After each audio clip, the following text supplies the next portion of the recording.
Let's start, ma'am. Good morning, everyone.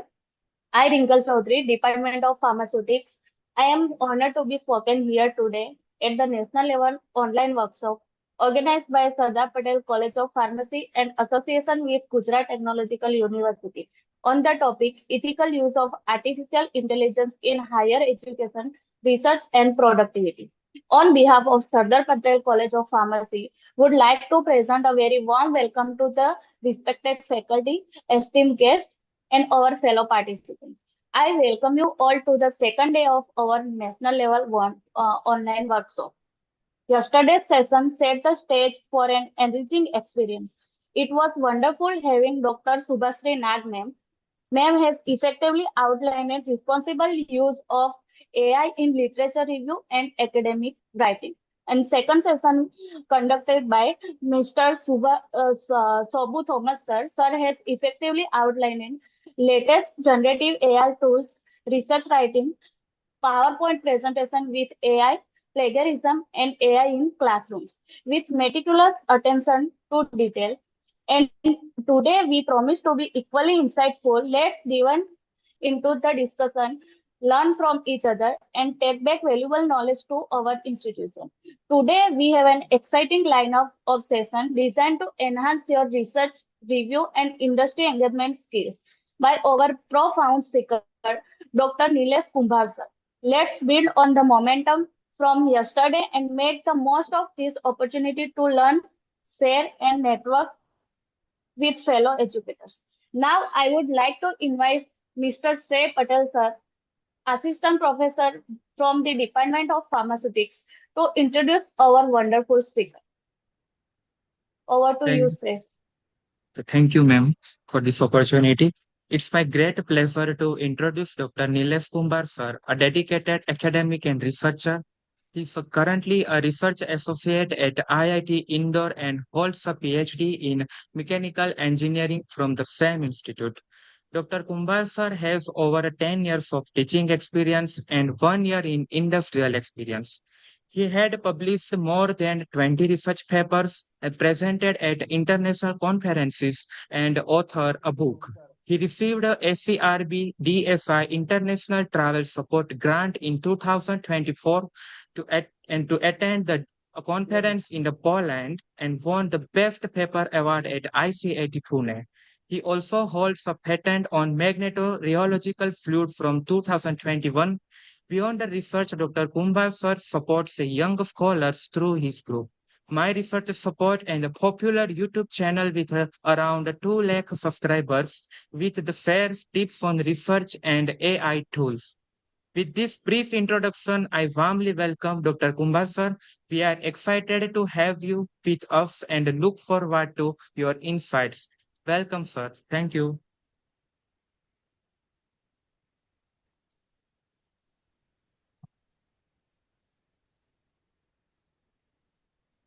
Okay, thank you very much, sir. So, shall we start? Yes, sir.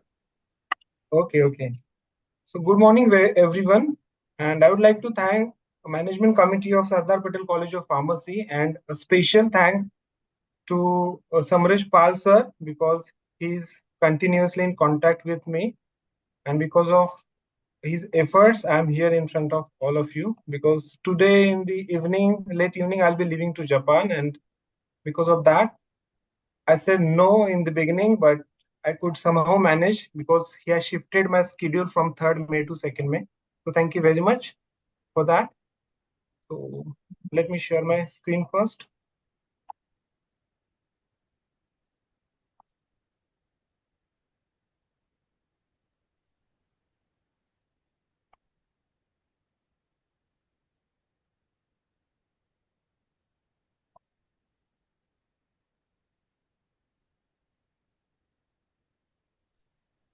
Yes, sir. It's perfect. Okay.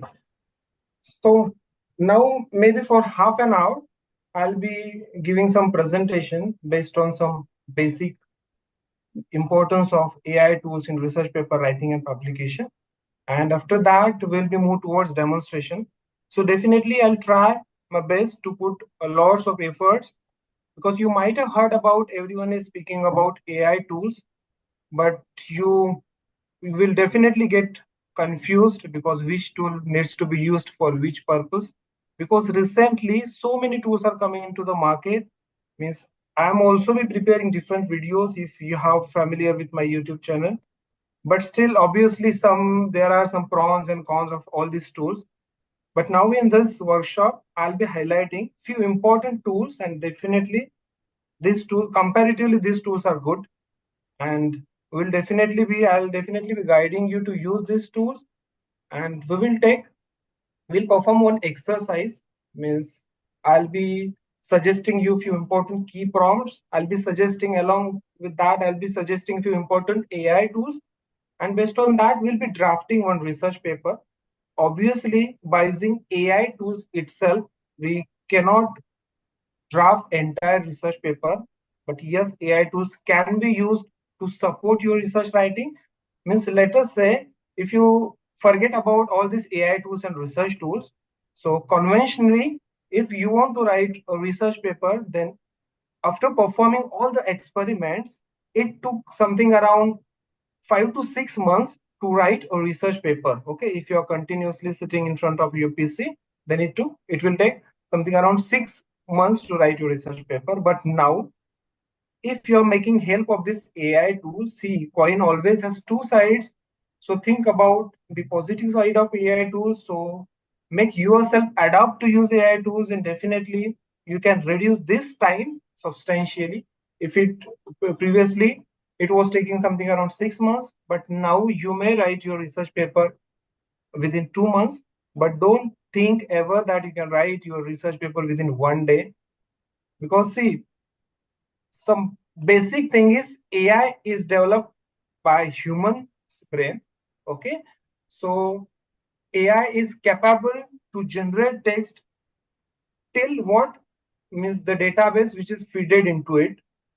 So let us say if you're working on any research topic, okay, you are carrying out the research. Okay, so you might be getting new data sets, you might be getting new results. Okay, that is not fed into this AI. So obviously, so you cannot generate these types of data from AI, but definitely you can take a lot of help so that your time period to write your research paper, to carry out the research paper, data analysis, data collection. So lots of your time or time period overall will be reduced substantially if you're making use of this AI tool smartly. Okay, so this would be the content that we'll be discussing about. So first we'll be discussing about similarity, a very basic thing, similarity, plagiarism, and AI. You might know about that. Then we'll be talking about the manuscript preparation part, means technical language requirement, references, citations, data analysis, research diagrams, plagiarism and AI detection, then literature review writing, and finally we'll be discussing about this journal selection and research paper formatting. I think let me just minimize this part. I don't know how to do that.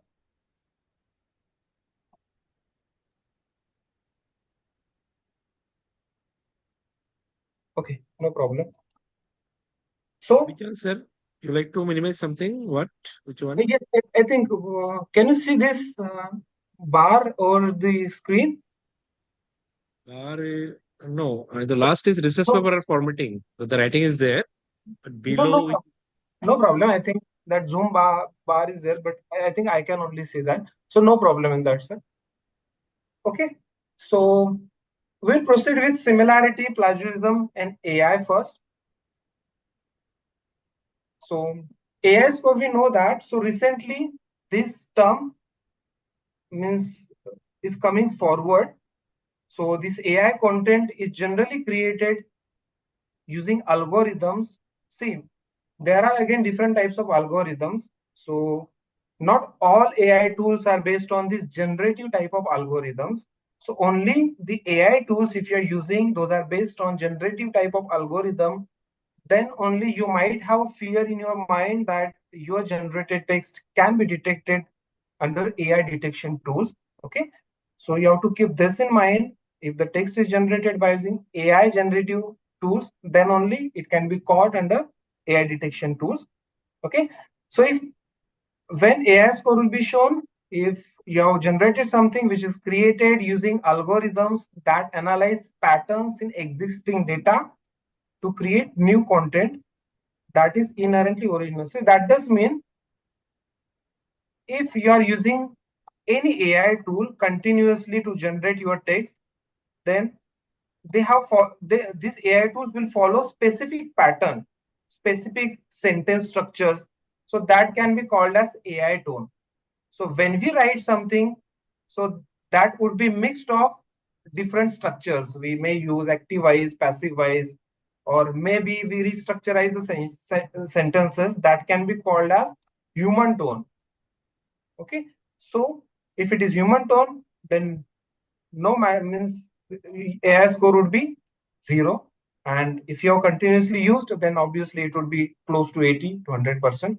Now let me discuss about these AI algorithms. So first is obviously basic or corrective type of AI algorithm. What does it mean? Means you can use different AI tools. Let us think about the Grammarly. So Grammarly will obviously improve. I'm not talking about Grammarly Go. I'm just talking about Grammarly, which we use to improve sentence structures or to improve your writing. Then in that case, you can say low or no AI detection or AI score would be detected. That does mean we generally see Grammarly is almost allowed everywhere. In even IITs also, we have paid versions of business versions of Grammarly. So in Grammarly also, you will find sometimes entire sentence structure can be changed, but still it cannot be shown under AI score. Sometimes, in few rare cases, low AI score can be detected, but that is still acceptable. Okay, so we can think about Grammarly. Then you might have heard about Quillboard that we use to paraphrase, rephrase. Then Paperfile pre-flight or language check mode is there. You might have heard about Jenny AI Rewriter. I have only mentioned a few of these tools. Okay, and now second is generative type. If you have generated something, means if you have, if AI tool is right something for you, then definitely it will show a very high AI detection. So you can think about ChatGPT, okay, or any other AI chatbots or co-pilot feature where you are simply putting up the prompt, and if you're generating something information, then definitely that would show 100%, close to 100% AI score.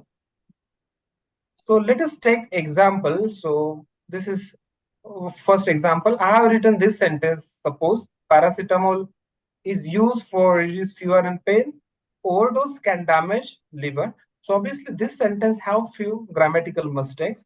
So if I am using Grammarly or any other grammar tool, even we can use ChatGPT to correct grammatical errors, then this would be the corrected sentence where something I have used. Instead of use, I have used, then an overdose and delivered. Okay, that is that is obviously accepted. Means you need not worry anything about this AI score. Second is paracetamol is used to alleviate fever and pain, and overdose can damage the liver. Means in Grammarly, even if you are using any other AI to correct grammatical errors, in few cases, few words can also be replaced. Synonyms can also be replaced to make it or to improve the clarity of the sentence, then that is also accepted. And this sentence will also be showing very less or no AI score. So this is based on corrective type of algorithms. However, what I mean when I mention about generative type of algorithms, so let us say we'll consider the same example. And if I use any of the AI tools, let us say I'm using ChatGPT and I'm putting a prompt like rewrite it and make it effective, then there is a possibility that ChatGPT will giving you this sentence where many other words have been inserted in order to make this sentence most effective. Okay, so that can ultimately leads to the higher AI score percentage. And you can say this. So AI generated word means what happened here, new sentences have been generated, added extra details, expanded explanations, created new content beyond original idea. Means you have only few words, but this chat GPT has inserted a lot many words, and then obviously AI detection will be close to 80 to 100%.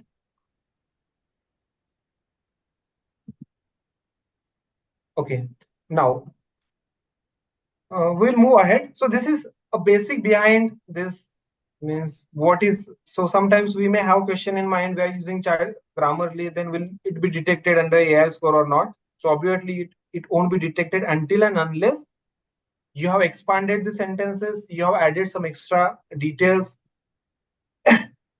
Now let me think about best AI checker. That this is a question which is asked by many of the research scholars to me.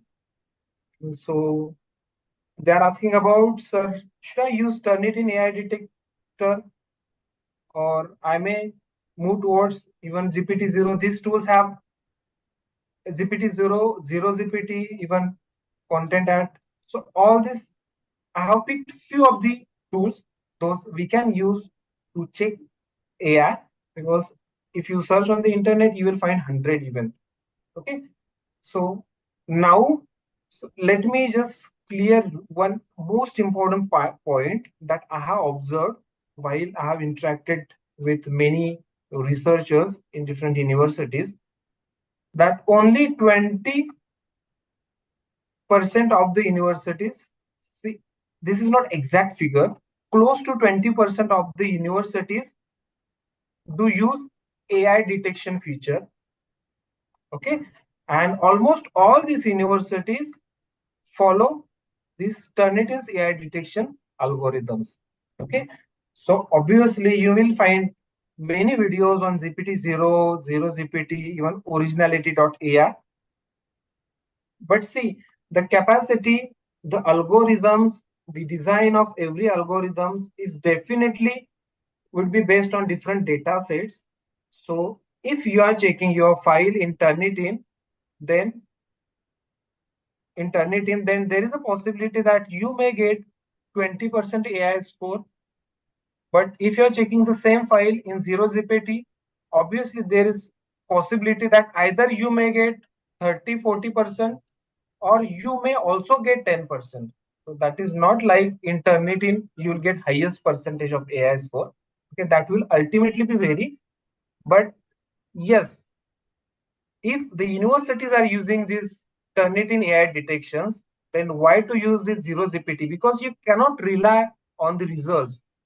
So in zero GPT, if it is showing 10%, and if these universities are using Turnitin, and there you might be getting 40%. Okay.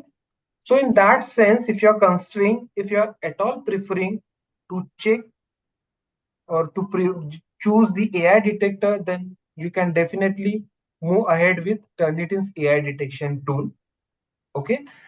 Now, if you think about the journals, then journals also around 20 to 30% journals have started checking the files or your research paper submitted against AI score, means to check AI score, and they are also be using Turnitin AI detection. But you can say 5 to 10% of the journals are not using this Turnitin. They will be using this, means most importantly originality.ai and this GPT-0 or zero GPT. Okay. So the main thing is, we know that the cost of Turnitin is really very high. So it costs something around 10 to 12 lakh for 1 year if you're taking maybe basic package. And so in that you can only check plagiarism. But if you want to check, or if you want to enable your Turnitin, which you have purchased for your university for AI checker, then definitely you might have to pay extra. So that is one reason. And because of that, many journals don't have this owned or purchased license of Turnitin. Because of that, they will be using this other tools in order to check. But obviously, if you think about really very good journals, those falls under the category of Q1, Q2, Q3. or even Q4, then they follow Turnitin's AI detection tool. So this is first thing that I talked about, which the Turnitin is very costly. And now you may have the question in your mind that why only 20% of the universities or why only 30% of the journals are using this AI detection? Why not 100? So maybe this is because of the inaccuracies of these AI checkers.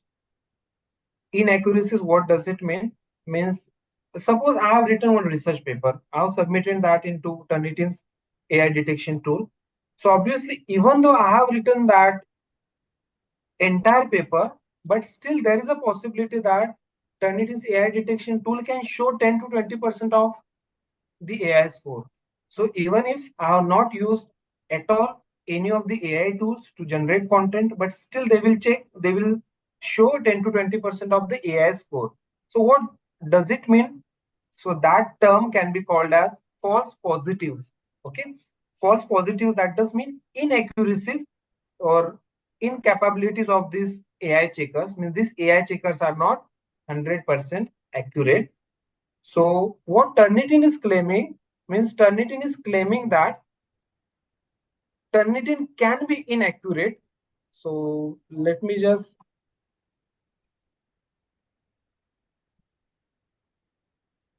I'll be just showing you. They have clearly, even on Turnitin main homepage also, they have clearly mentioned about these false positives. Sorry, 1 minute. Okay. So this is the web page where Turnitin has clearly mentioned about their false positives. So you can say this low percentage means false positives. That does mean incorrectly flagging human written text as AI generated, as I said. So Turnitin is saying that if your file is showing 1% to 9% of AI score, so that does mean there won't be any AI score percentage. Means this would be because of the false positives. And due to that, if you are checking this your file in Turnitin, then if the AI score is between 1% to 19%, then Turnitin won't show any AI score percentage. Turnitin will only show this asterisks. Okay. So, or simply, you will see the star percentage. That does mean your file don't have any AI score, or your file has AI score which is less than 20%. Okay. So that is one of the reason. Because of that, not all universities or not all journals have started using these AI tools, AI tool capabilities. Now, okay, so I have mentioned about 2 points. So first point is obviously this is Turnitin is the cost of Turnitin is very high, and the second is false positives rate is very high. So see, Turnitin has clearly mentioned about around 20% of false positive rate. Okay, but these tools have not mentioned anything about this percentage AI percentage false positives. So that is why you can't trust any of these tools. So in current scenario, obviously in future, so there might be the possibility that Turnitin will come up with the update and Turnitin will start claiming that now it is 100% accurate, similar to plagiarism. Okay, but that is another thing. So in future, it may happen as the technology is growing very fast. But now, till means in current scenario, it is not most accurate, and because of that, few universities are not still trusting Turnitin only for AI check. Turnitin's plagiarism feature is really excellent, no doubt in that it is widely employed. But about AI score, yes, most of the universities have not enabled this AI detection features. Even in IIT Indore, my institute also, they have recently enabled this feature, but still they are not checking this AI score of the thesis submitted or MTech dissertation submitted to the universities, because the committee has decided not to go for that because it is not 100% accurate. So, that is, those are 2 points I have discussed. Now let me discuss about the third point. Now, what is the allowable AI percentage score? Let us say you have prepared one research paper. Now you need to submit that into journal, and in that journal, if this is 30%, then will it be accepted? So in my point of view, yes, it would be accepted. If your research paper has 30 to 35% of the AI score, then it would be accepted. Even in university also, why this is accepted? Because this is not 100% accurate. So even though your research paper is showing 30 to 35%, that does mean there might not be the AI score, because it is showing because of the inaccuracies or false positives rate. Okay. So if you are checking your AI score for your research documents, it is in between 20 to 30 or 35, then you can move ahead for submission into journals and universities. But in order to do that, you need to carefully analyze the AI score report of your documents you have generated. So for that, let me just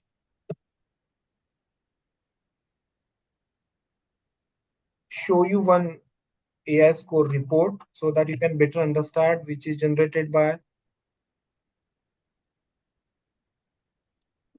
Turnitin, so that you will get an idea. You might have seen this report as well, but still I would like to see. So in this way, you will be getting the AI score report whenever you will generate in Turnitin, and this, so the text will be highlighted in this way.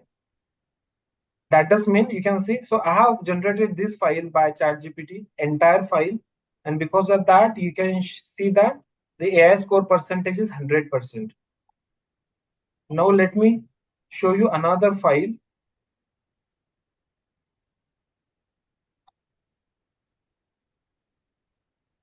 So this file is not showing 100% AI score, but it is showing 54%. Now you have to carefully see whenever, now as I said that 20 to 30% AI score is accepted, but let us say this is 54%, and if when I analyze the report, and in that report, if continuous text is highlighted, means now you can see that 3 continuous paragraphs are highlighted. So if that is the case with your research paper, and even though your research paper is showing 30% AI score, but still this cannot be accepted, means few journals may accept this case, but few journals may not accept this case, because see, if you have written the text in your own words, and in that case, if it is showing 30%, but it should show in patches, some patches. Let us say this paragraph is highlighted, then these 2 paragraphs are not highlighted. Again, this paragraph will be highlighted. So that in that way, we can see that only few intermediate paragraphs are highlighted, means few intermediate paragraphs are showing under AI score. That does mean you might have used, means you might have written this text in your own words, but because of the false positives, it is showing AI score. So if continuously, so obviously that is an indication that you have generated this entire 3 continuous paragraphs by using AI tool. So in that case, there might be the concern which will be raised, and you will get reply from the journals in that regard. So you have to rework on that. So obviously, because of this 30 to 35% AI score, your research paper cannot be rejected. You will be given, in most of the cases, you will be given exemptions. Means if it is 30%, then even nobody will talk about the AI score, or few strict journals will talk about you have to look into the AI score, it is showing 30%, etc.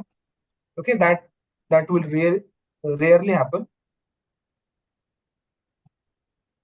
Okay, so these are the 3 important points that we have discussed about this AI score.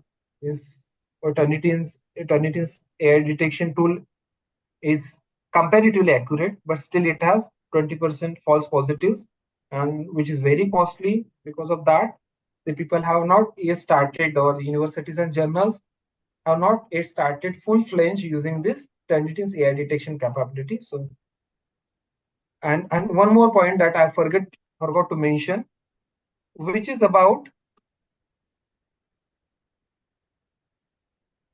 limit of this word limit of the file that you are submitting to Turnitin.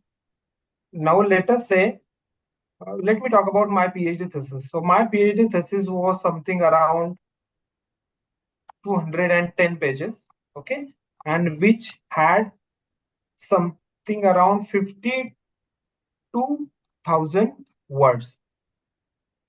So, let us say now, if I have submitted my PhD thesis in my institute, so obviously, even though my institute has access to the Turnitin's AI tool, but still my thesis cannot be checked for AI percentage. So the main reason is, if your file falls, means the minimum number of words limit is 300 to 30,000. So previously, 6 months before, it was 15,000. Now Turnitin has updated to 30,000 of word. Means if your file falls under this word limit, then only your file can be checked for AI percentage. I am talking about only AI, not plagiarism. Okay. Now, as my PhD thesis is of 52,000 words, obviously it can't be checked in AI. Means even if it is submitted, it won't be able to generate any AI score. So in most of the PhD thesis, see, if you think about practically, it is not possible to just see you're submitting thesis. They cannot just split thesis into different files and check every individual chapters. This is not practically possible. So if your thesis is more than 30,000 words, then don't worry, nobody can check the AI score internally. So that is one of the challenge about checking the large files in Turnitin even for AI percentage. So because of all these problems, people have not started using this AI. So this is about the basic of AI. So you must know some basics of AI.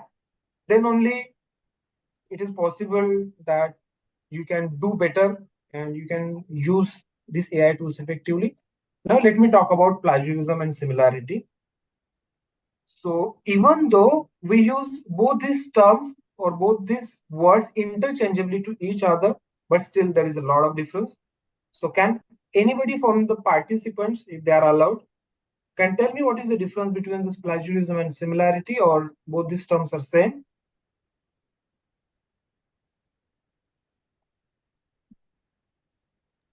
Yes, participant, you can unmute and you can just reply, answer sir questions, or you can use the chat box.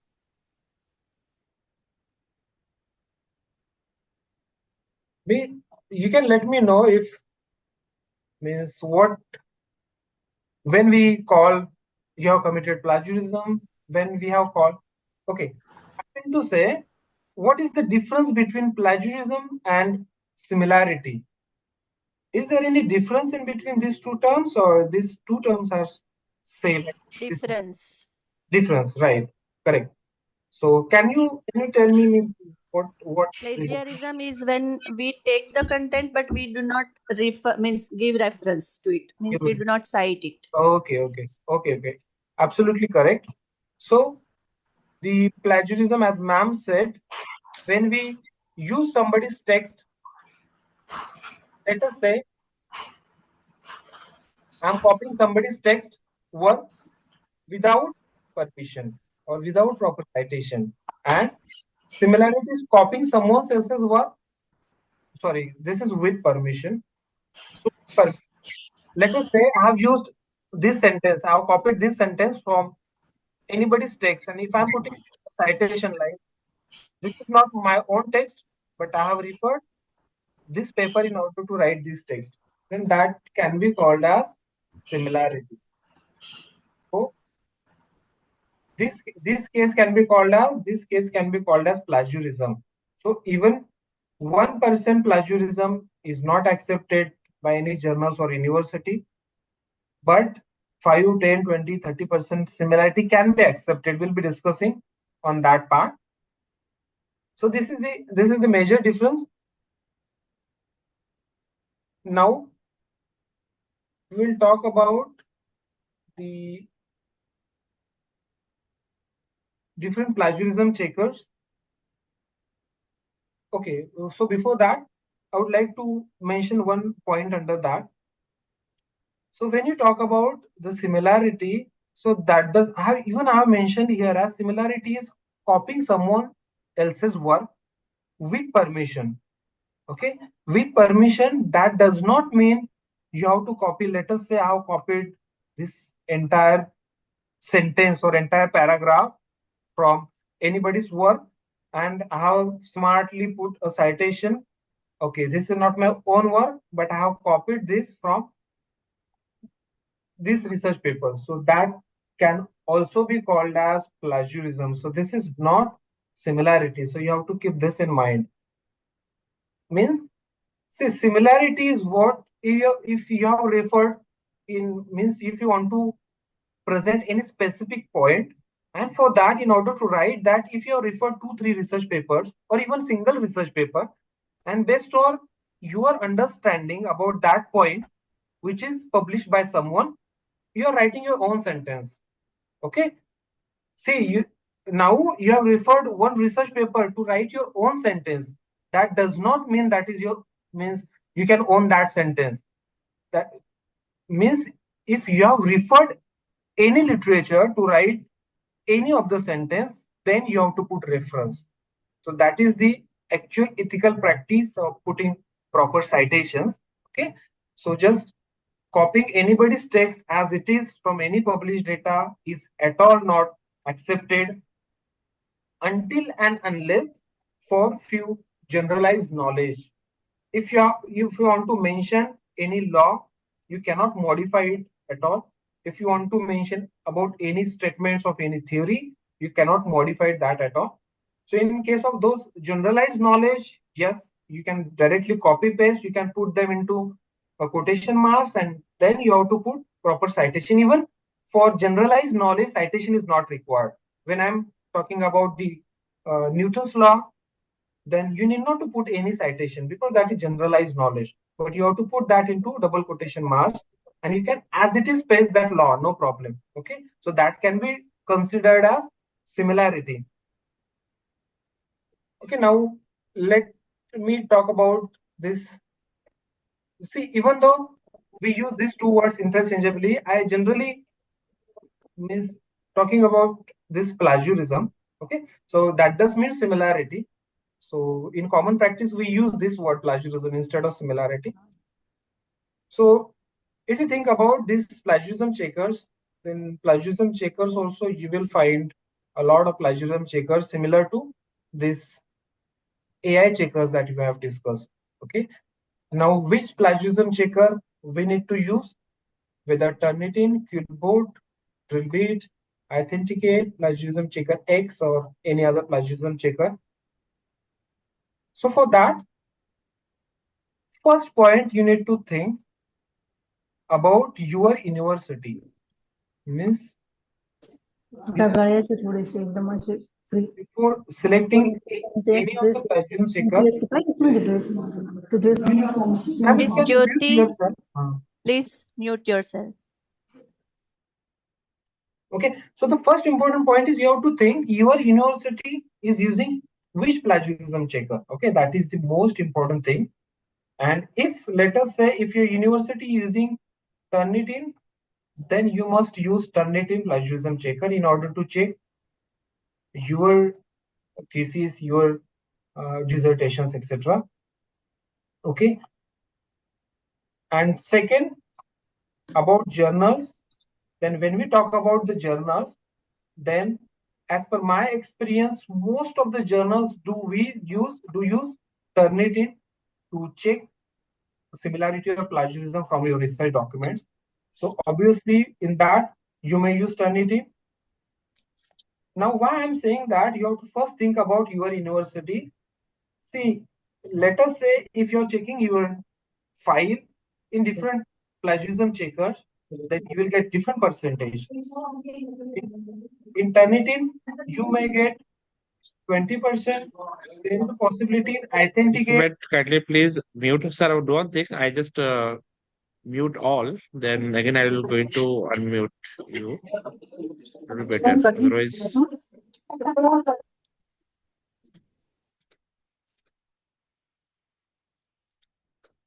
so please you can now unmute.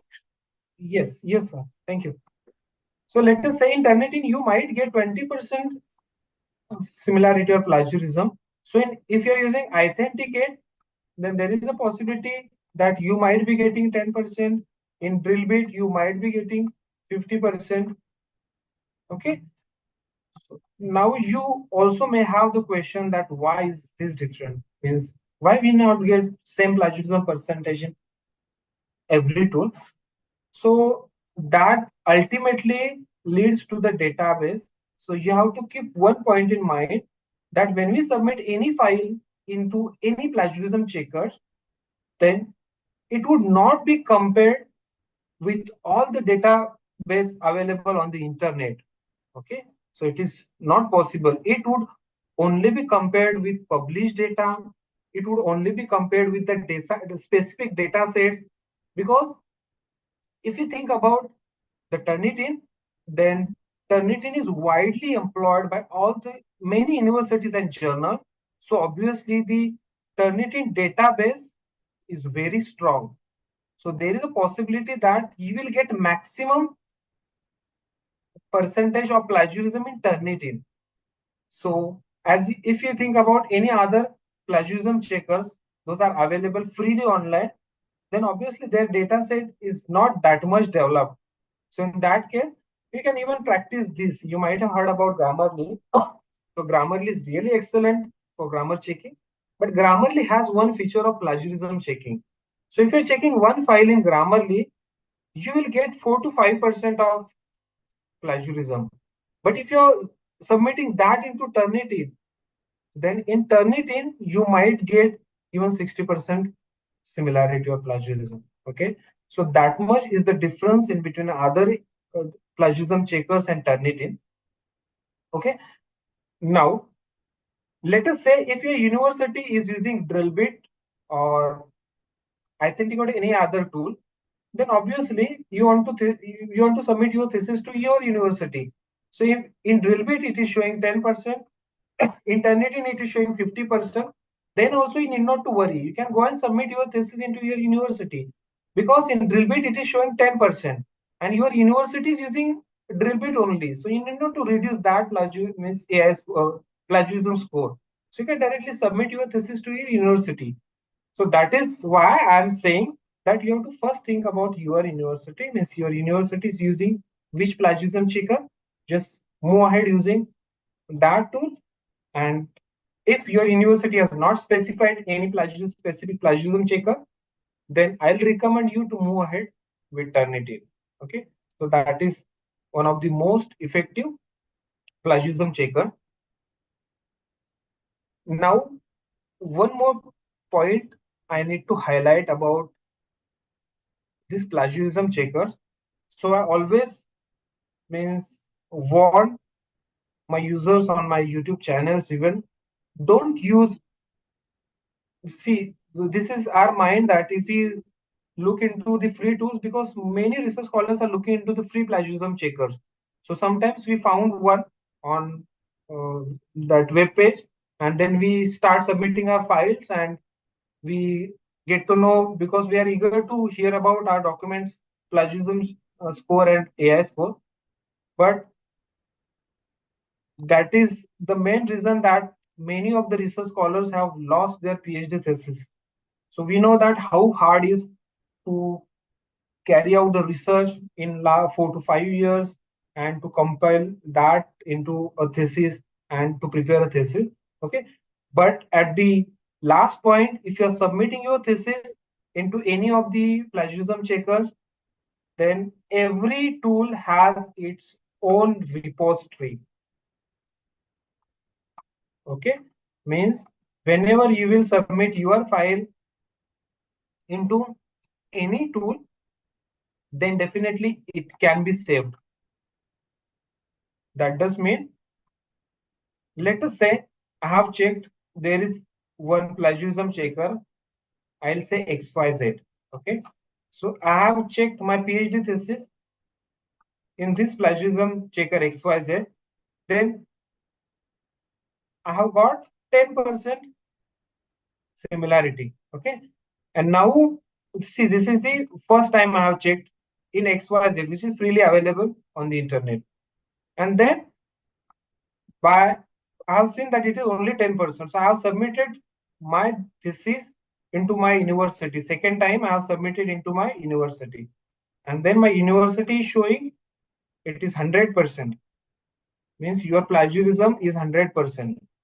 So why that is so? Because when first time when you have submitted into this tool, then your entire data has been saved in that repository, and because of that it is showing second time when you have submitted that into your university, or if you have submitted the same paper into the journal, then it will show 100%. Okay. And if you carefully analyze that report, then under that report also there is a column which is showing sources from where this 100% is coming.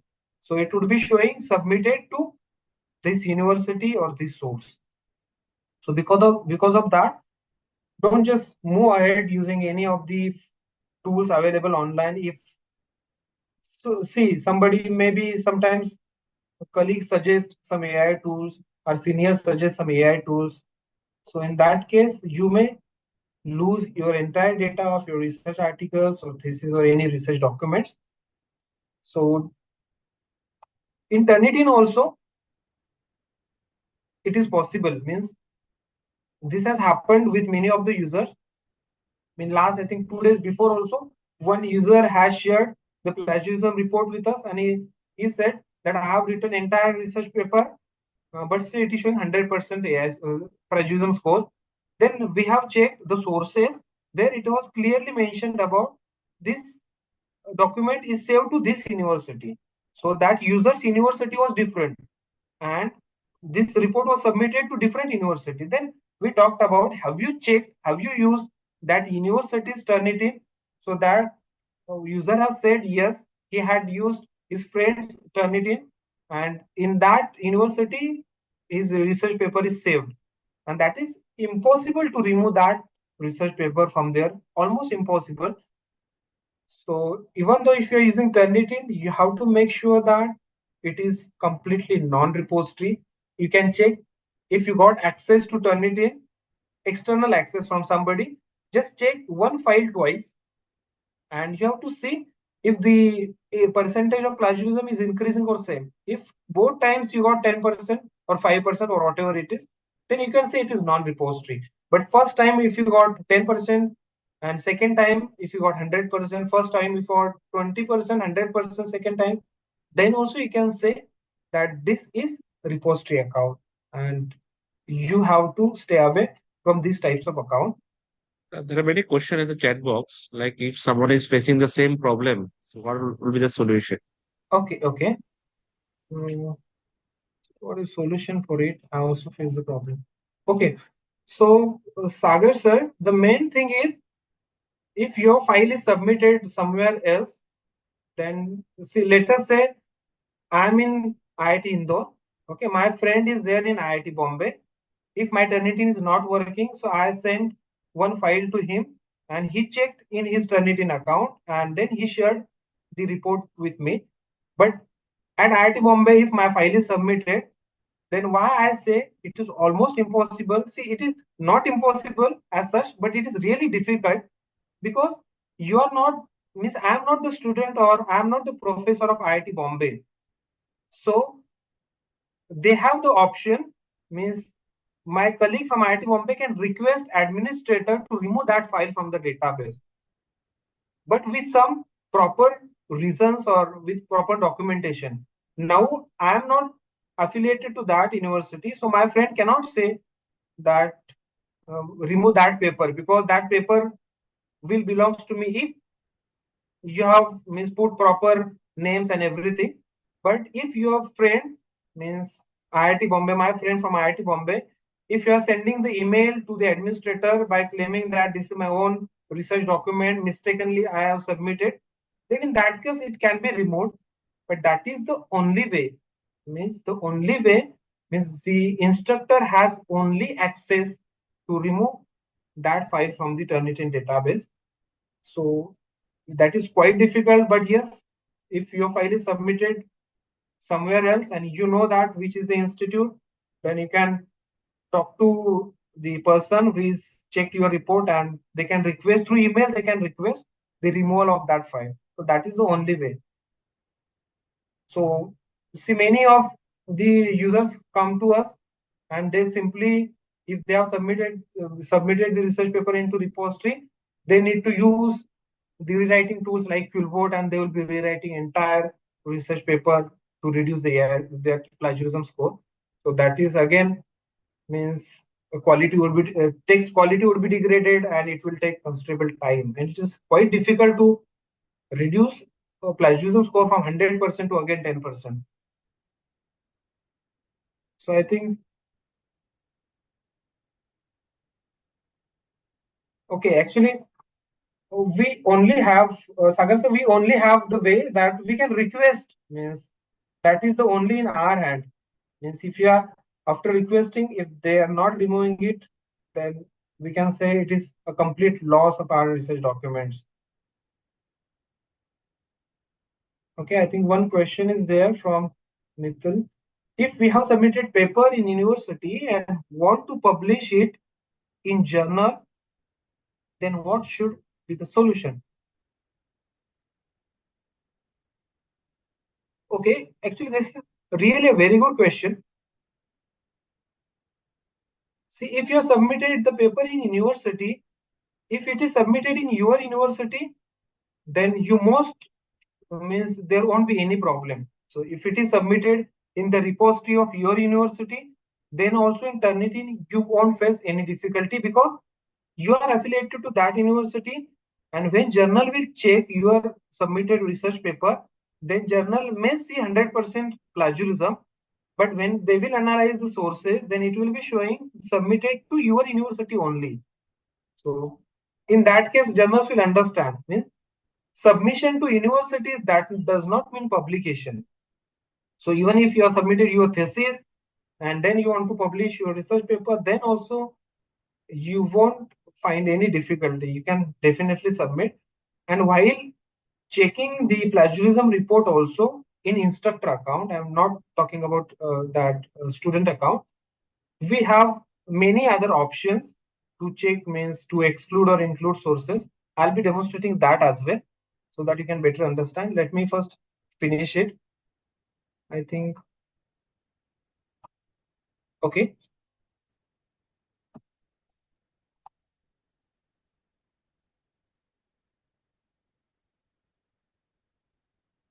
Okay, this is actually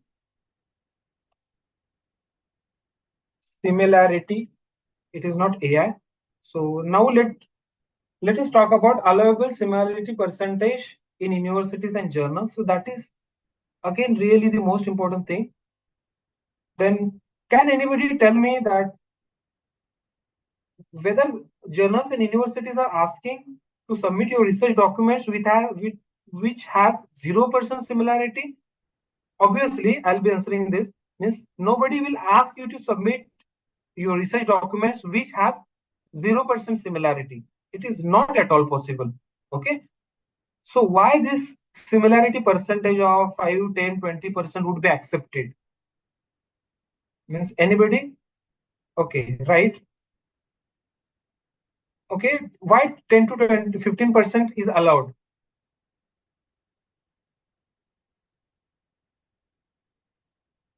Means even in few cases, few journals accept even 20%, 25% even. Okay, so maybe due to, as Lata ma'am is saying, due to same equations, terms, and so on. Even Manish sir is saying because of use of similar terms and words. Yes, you are absolutely right. See, 0% similarities as such is not possible if I am talking about the research paper.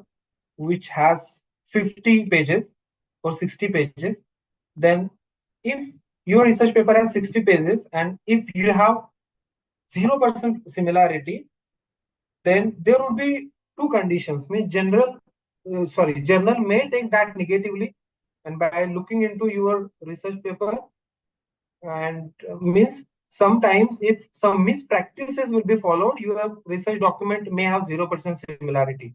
Okay, so even if it is 0%, then also the journal team will be analyzing everything very carefully. It is if it is really 0%, or if you have followed any mispractices. Okay, so don't think about that. Similarity would be 0%.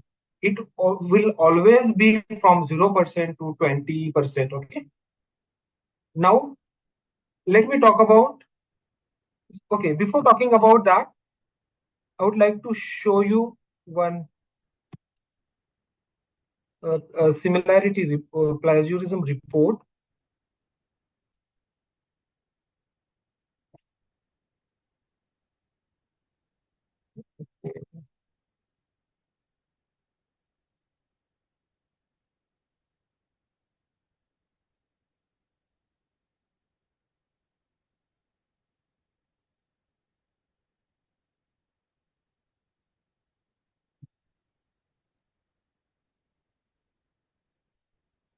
I'll show you one similarity report which is generated by Turnitin.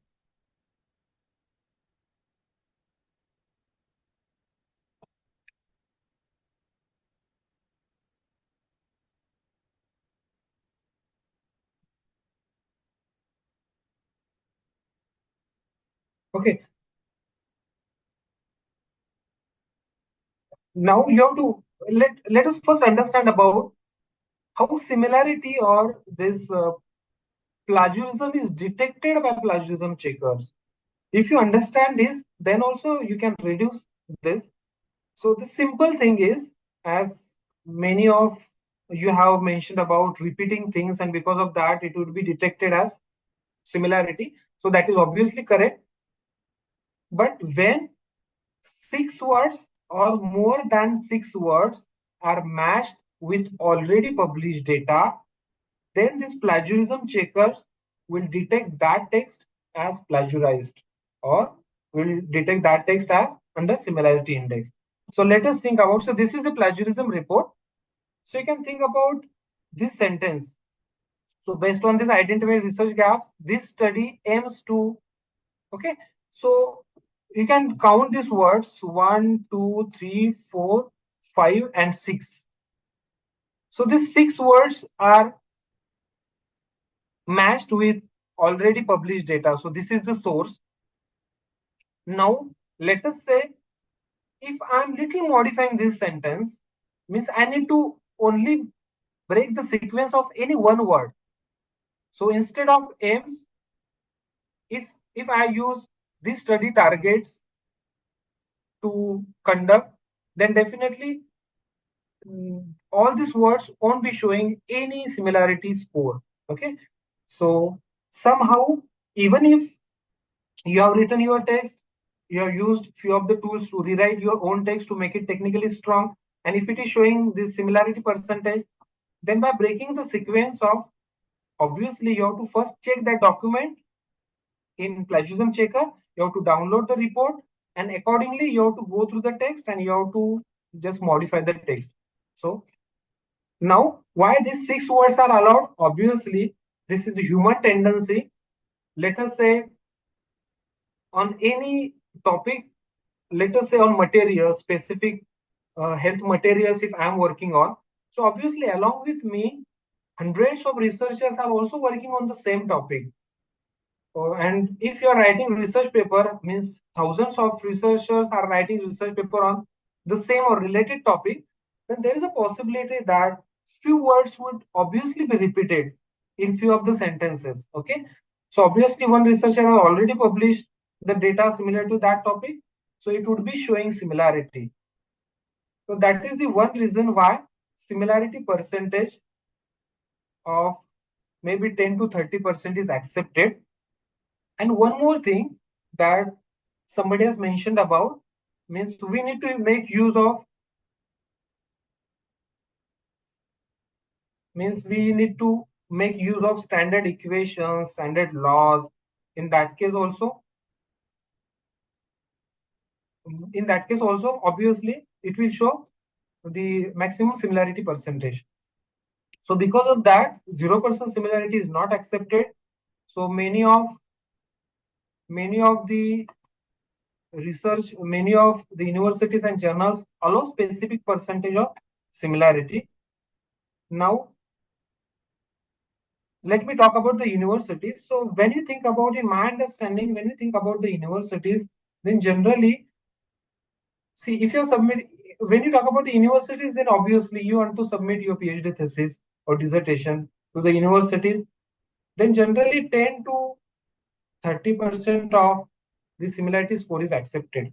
Means if you have referred proper sources, if you have provided proper citations, so in that case, 10 to 30% similarity percentage can be accepted for your thesis.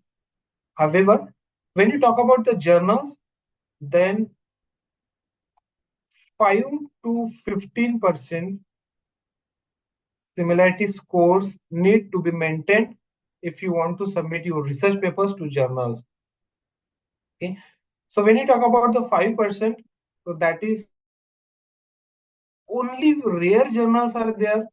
Those journals are really excellent. Means in Q1 also they have very excellent metrics.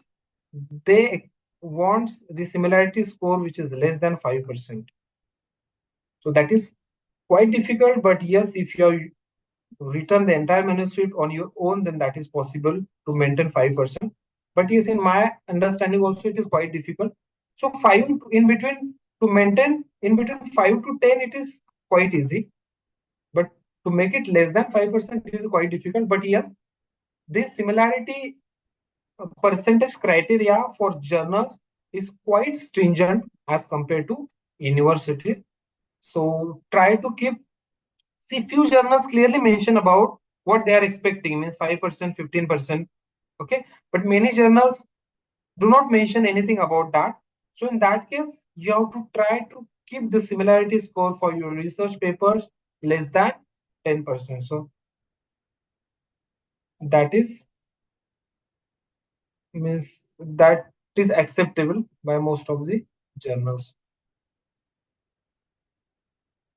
Okay, so this was all about these basic about the AI score, plagiarism, and similarity. Okay, so now if you still have any questions related to these 3 points, you can ask, or else we'll move ahead with the second part.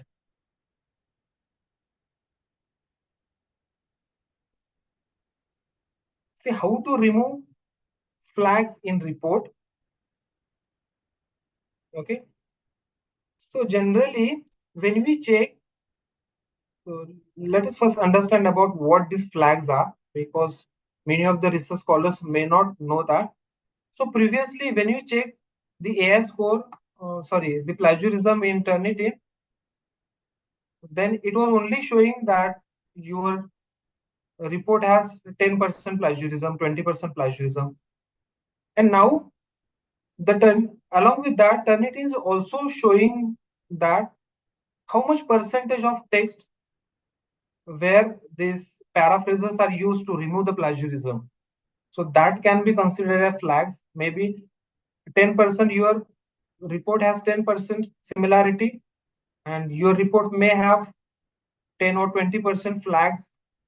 So that does mean you have used, maybe, see, actually, this point may be considered for a few of the journals. This is the most important thing, but it is still there. So in order to remove that, the best way is to use paraphraser, that's it. Because this is again not 100% accurate. Means, let us say I have used some text which I have rewritten by ChatGPT. It is showing under flags.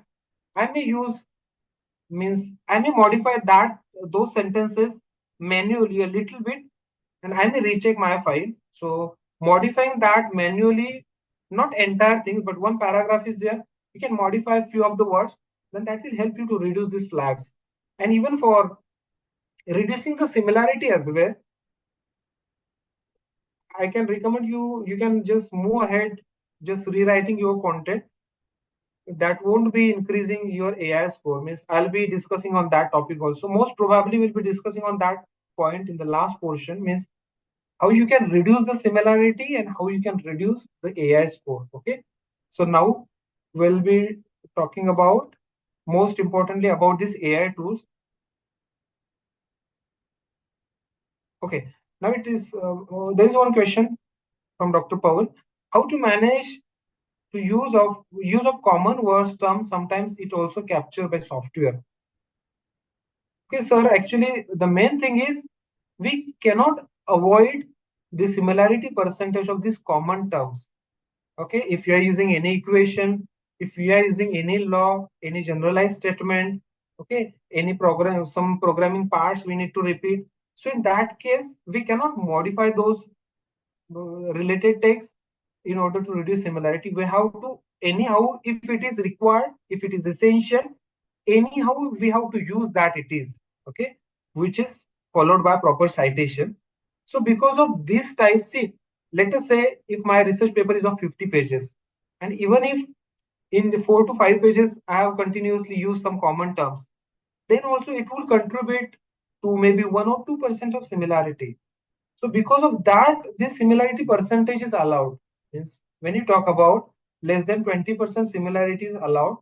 So why it is allowed? By considering few of the circumstances only, like using common terms, okay, using common equations, some theories, some statements, etc. So obviously we cannot avoid the, but yes, comparatively sometimes we are talking about, means in our research paper sometimes we use specific word. Let us say I'm using material, this word 100 times, okay, but see, material is single word, but if there is 4 to 5 words, that is standard words I need to use continuously in my research article. But still, if you compare that with entire manuscript, then that will contribute very less to the AI score, or sorry, this plagiarism or similarity score. So we cannot avoid that, but because of that, this is allowed. So if you have any other questions, then you can ask. Otherwise, we'll move ahead with our second part.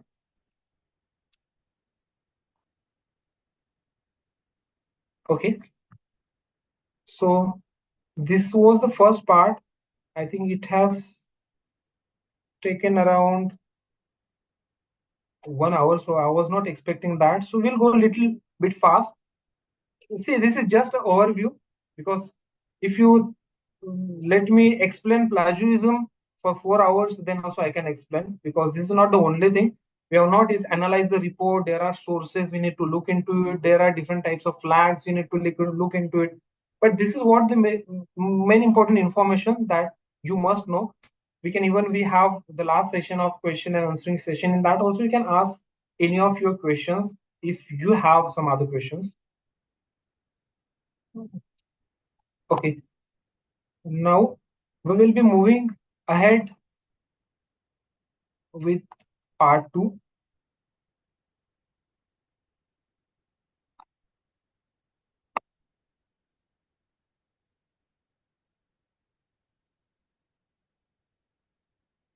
Okay, we have one more question. We'll take this last question and we'll start part 2.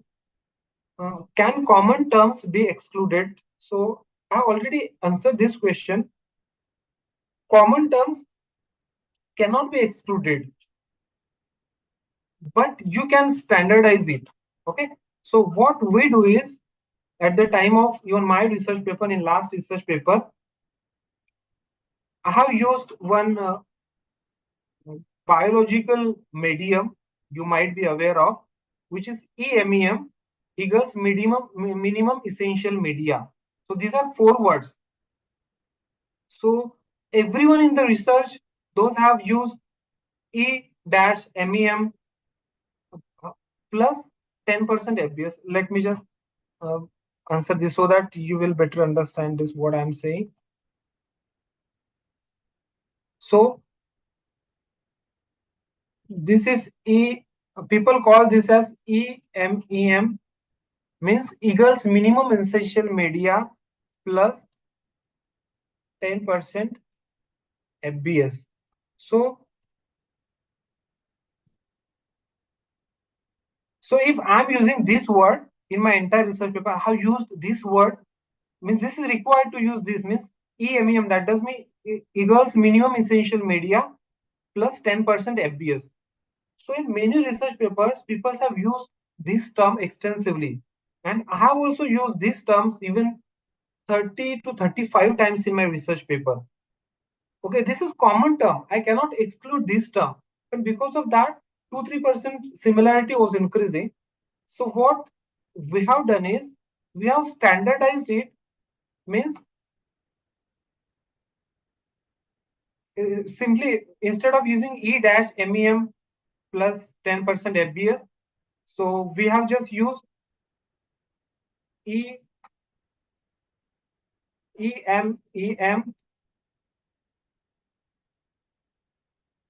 dash FBS. Okay, so I've removed this dash, I've removed this 10%, and instead of using this plus, we have simply used this dash. So this is not a standard form, but still I have clearly defined that in my introduction section, that if it is EMEM supplemented by 10% FBS, then we have used this EMEM dash FBS. So this is just an example. So you can think, if you are using any of the standard words, continuous common terms, then you can just define that in your means own meaning, and obviously you have to keep in mind that the meaning should not change, but you can mention that short form in the introduction, and then in entire research paper you can use those words. So that may not be wrong. So that is the only thing that we can do. Okay.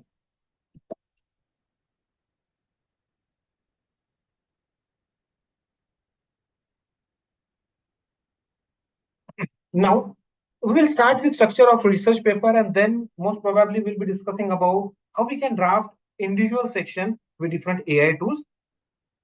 So this is very common structure, means you might have aware of about this. Research paper will start with title and affiliation, and will end with conclusions and references. Now, if you are writing your research paper in means in specific area, then if you want to know the paper structure in that area, you can simply ask ChatGPT that what is the structure of the research paper on this topic. You have to mention about topic or title. Okay.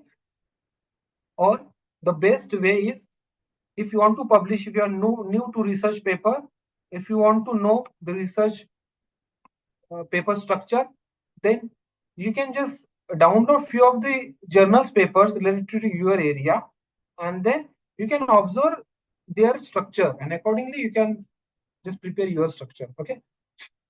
So abstract. So we know that abstract is a concise summary of the paper, that we know that even introduction introduces research topic, outlines research question, and paper significance and objectives. So generally in introduction section, we introduce our topic, then we talk about what other peoples have done on that topic, then we come up with the outcome, and then we mention significance of our papers. Okay, sometimes, most of the times, literature would be included in introduction itself. Okay, so while writing your research paper, most of the times literature review would be the sub point of introduction section, then methods, results, and then discussions. Now results and discussion is also really very much important point. So when I review the research papers from the journals that I work for, different journals, then in most of the submissions, I found that people generally forget to discuss about their results. And because of that, straightforward, the research articles would be rejected because they only mention about results.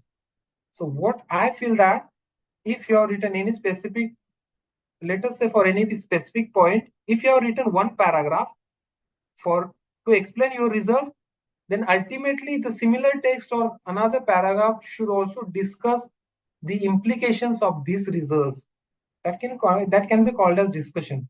So if your discussion is really very strong, then obviously the chances of your article getting accepted would increase. So validation is must. So I'll be talking about those validations later in later part.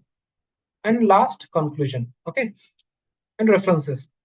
Now, review paper structure, it is almost as all the sections: abstract, introduction, body, and discussion, conclusion, and references. So if you're writing review paper, the most important part is this part. So you have to brainstorm yourself and you have to divide your topic into proper storage sequence. Means there is proper means coordination between different sections, means subpoints. That is really very important. And then you can make use of different AI tools to generate different graphs, even images, to data set, means to create data set also you can take help of. But this is really very much important. And the methodology in most of the review articles you won't find even this point, but in systematic review, we sometimes use this methodology section. Otherwise, abstract introduction, straightforward direct body, and discussion or conclusion. So that is the outline of a review paper structure. Now, let me just brief about the tenses and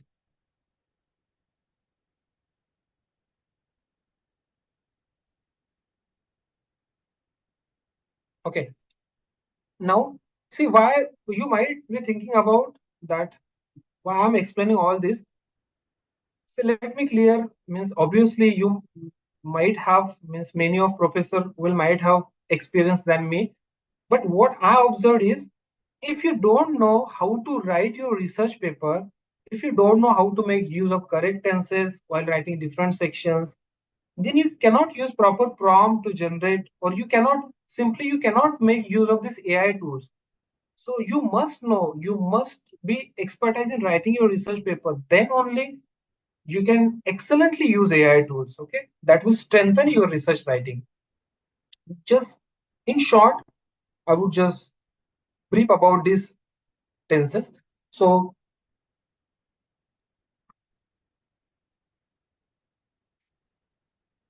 okay, actually, there is one question about uh, uh, means outlining the systematic review. So actually, there are different multiple types of review articles. So obviously, if you want that, you can take help of, means you can refer to any literature which has published systematic review in your topic. So you can consider that structure, because it is quite difficult me to include all these different types of structure. And even we have tools like ChatGPT where you can get the structure of the systematic review article. So that can be done. So past tense, obviously, see, abstract, when you submit your research paper to any journal, they will first look at your title and abstract. So if there is a mistake in your abstract, in your title, then they will even not look into your manuscript. So obviously, means if your research article is really good and your abstract may be small mistakes, then might be your research article will be looked upon, and based on that the decision would be made. But this is the first interaction of your research article with this editor in chief or editorial board of journals. So you have to make your abstract and title very influensive and effective. Okay, so make sure, see, when you talk about this abstract, in abstract, we use past tense and present tense. Okay, you can refer to many published research articles in Q1 journals. You'll find most of the journals or these research articles follow these tenses. So I have also given these examples: conducted an experiment. Okay, so if you're talking about the describing work done, or the results showed in that case. But however, if you're stating the relevance, like these studies investigates, these studies suggest, okay. This is again one of the example: planting and observing the growth of tomato plants. Like I can include this sentence in my abstract. This study investigated the impact of sunlight exposures. Okay, this is a kind of overview. However, after that, so first I can use past tense. After that, I'll be putting up this tense. Our findings offer insights into optimal gardening practices and enhancing plant growth. So obviously, if I compare both these tenses, then maximum we use this present tense. But yes, you may find few of the research articles where they have also used past tense. If you're using the best combination, your abstract would be best. Introduction. So never use past tense in introduction. We only use present tense while because you are introducing your topic. I am talking about introduction. If the literature review is part of your introduction, then obviously in that case you will definitely use past tense. But I am talking about only introduction. So if you are introducing your topic, so that would be like this: tomato plants require adequate sunlight. This is present tense, the amount of sunlight a plant receives. So obviously the introduction would be present tense. Then about literature review. So in literature review, obviously, not only past tense, but along with the past tense, we use present tense also. See, few of the knowledge when we talk about, if you are referring to any theory, like you can say here, the theory of relativity explains. You cannot say the theory of relativity explained. No, the theory of relativity explains. When you're mentioning about a common knowledge, generalized knowledge, you have to only use this present tense. So you have to keep this in mind. So like current knowledge suggests, so this current knowledge means standardized knowledge. But when you talk about this Smith 2019 demonstrated, so investigated, etc. So this would be the best combination of past tense and present tense. So methods, keep in mind when you are writing your methodology section for your research article, then your methodology section would be in past tense always. Means see, you're writing your research paper after you have already applied all these experiments and methods. So this is a logic of writing this methodology section always in past tense. Like this data was analyzed using, or we planted 20 tomato plants in identical conditions. This way you can follow. Results for reporting on the findings of the analysis revealed that participants reported, okay, plants receiving 6 hours of sunlight per day showed the most significant growth and fruit production. Now discussion. So this is what the most important part of your research paper. You can say this is the heart of your research paper, and exactly that is missing in most of the research papers. This is as per my experience. So obviously discussion should be, means you can use past tense, present tense, and future tense. Means all these three tenses you can use in discussion. Okay, these two tenses would be used quite frequently. However, sometimes we use future tense occasionally. Like further research should explore in discussion. Sometimes we mention about, maybe few lines we mention about the future scope. So in that case, yes, you can just mention about this future tense, like further studies could explore the effect of sunlight. That would be a future scope. Otherwise, this present and past tense. So this is for discussion. And conclusion, obviously, in conclusion, we use present tense and future tense. So future tense only. Sometimes in conclusion, last part of conclusion, we talk about the maybe potential applications of, means why this research would further be extended for any application or for any exploring any areas. So in that sense, you can definitely use present tense and future tense. Okay. So when you talk about tenses used in review paper writing, then in review paper writing also we use past tense, present perfect tense, and present tense. Means it is generally a combination of all these three tenses when you talk about writing a review paper. Then most frequently we use these tenses because in review paper, we are only presenting the published data. So most of the times we only use either perfect or past tense. But based on this analyzed data, when we put our own comments, then those own comments you can put in present tense. Okay, now we'll move ahead and I'll be just discussing about which tool we need to use for different means now I'll be talking about research paper writing tools. So data collection, analysis, or graphing tool, I have divided into these heads. Then grammar check, paraphrasing, referencing, and research diagram. So I have divided this into these four heads. Obviously, these are not the only heads, but I have picked few of the choices. Now let me talk about the data analysis, data collection analysis, and graphing tool. So see, we might be using, most of the researchers might use this Microsoft Excel in order to plot different graphs, but I always recommend to use Origin Lab. This is really excellent free software. With the help of that software, you can plot easily attractive, even 3D graphs, complicated graphs. So it is far better than even Microsoft Excel. Obviously, we cannot avoid Microsoft Excel, but yes, for data keeping, you can use Microsoft Excel and then simply you can use Origin Lab. I'll be guiding you to install that. It is very easy to install. Many of you might be using this Origin Lab even. So when you check about the grammar check, then also you will find so many tools. But Grammarly is the most effective tool in order to check grammar for your research documents. This is the oldest tool which is being employed by many of the institutes. So blindly, if you want something for grammar check, see, even me also, when I finish writing my entire research paper, so prior to submitting to journal, I perform grammar check by using this Grammarly. Okay, so that is important.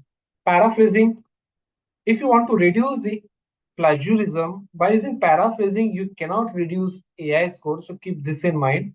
If you're using Toolboard, if you're rewriting the content which is generated by ChatGPT, then you cannot reduce that. Okay. So paraphrasing is just to reduce your similarity score only. So for paraphrasing also many tools are there.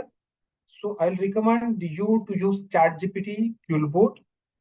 So Toolboard is even quite more effective than ChatGPT for paraphrasing the text. However, ChatGPT is quite more accurate than Toolboard. Accurate in what sense? In the quality of text, means rewritten text. So obviously there are some pros and cons. So you can decide, means you can practice and decide. Referencing.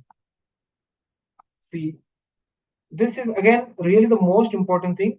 I don't know why people do use, means manually format the references and citations. This is really a very wrong method. Means you have to adopt any one of these tools and you have to use either Mendeley, Zotero, this Genia, and not. I prefer you to move ahead with Mendeley because this is really excellent tool to, means in fetching the data. Most of the times it fetch correct data. It handles 400 to 500 research papers very accurately because maybe 2 3 years before I have written one review paper which had something around 250 to 300 research papers. So without any means trouble, Mendeley has handled all these references very accurately. So see, if manually, if you are writing your thesis and which has something around 150 references, then for referencing, if you are manually putting the references, it will take 5 to 10 days because you have to follow proper sequence in citation. Means in text citations also you have to follow this sequence. Means first reference, second reference, third, fourth reference. Okay. After fourth, one can come, but after fourth, six cannot come. Okay, so proper sequence must be followed, and along with that, you have to manually type the references, or you can copy the references from some sources, but that will take something around maybe 5 to 10 days. But if you're using this Mendeley or any other AI tool, then hardly within 2 hours you can format entire citations, or you can generate list of references within a single click. It is better to move ahead with this. Mendeley is highly preferred. Now the research diagram. See, all these tools will make this research paper text or research document text excellent. But that is not only required. So what diagrams, research diagrams you are using in your research paper or your review paper, that is really the most important thing. So recently I have discovered this AI tool, idromax.ai. So this is really excellent. So we'll be discussing that also in order to create, means this has text to diagram feature as well, means you can put a text, you can convert into diagram. So you have several other tools, but comparatively I find this tool excellent. So we'll be discussing this tool as well. Okay, so I think that's it about the presentation, because it has taken a lot of time. Now we still have some time before your lunch break. So now, so obviously we'll be using some important key prompts, and we'll be using the AI tools to draft these different sections of research paper. Before that, I would just like to ask you that, have you installed this, means three tools, means I'm expecting that you have installed this Origin Lab, Grammarly, and Mendeley, or maybe any of these tools. If it is there, then it would be very easy to you. So if it is not there, then I can guide you, means hardly it will take around 5 to 5 minutes for every installation. So can you move ahead with this installation, the Origin Lab? It is very simple actually. So you will get, and why I'm saying this is excellent, that also I will mention about. Just demonstrate sir step by step so that by seeing your demonstration, nowadays will do the same. Okay, sir, no problem. How to download Origin app, the website and all. Okay, no problem.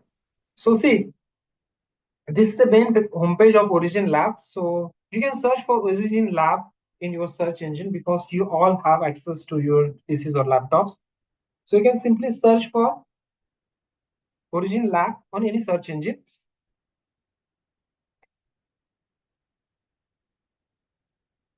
And then you can click on the student version.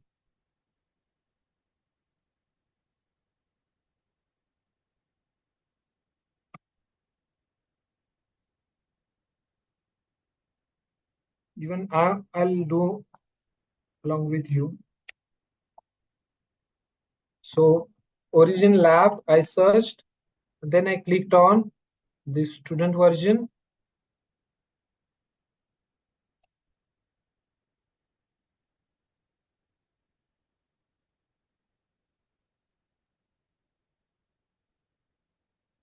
Okay, so in student version, you can see these two versions, student version and learning edition. So student version is showing some cost. So obviously that is not free, but learning edition is free. You can say this. Obviously the license term is only for 6 months, but you can keep upgrading, means again, you can follow the same methods that right now I'll be demonstrating, and continuously you'll be using free. So it is almost lifetime free. But the only thing is you must have your university email, and then only you will be able to use this learning edition. So you can click on request learning edition. And once you'll do that, you will get this page. So now you have to enter your name, university name, department, your email ID. You have to confirm your email ID, and you may put any reason, means please tell us the reasons you are interested at Origin. So you may see that to construct few graphs or anything, no problem. And once you do that, then simply you have to click and I have read, and then you can submit.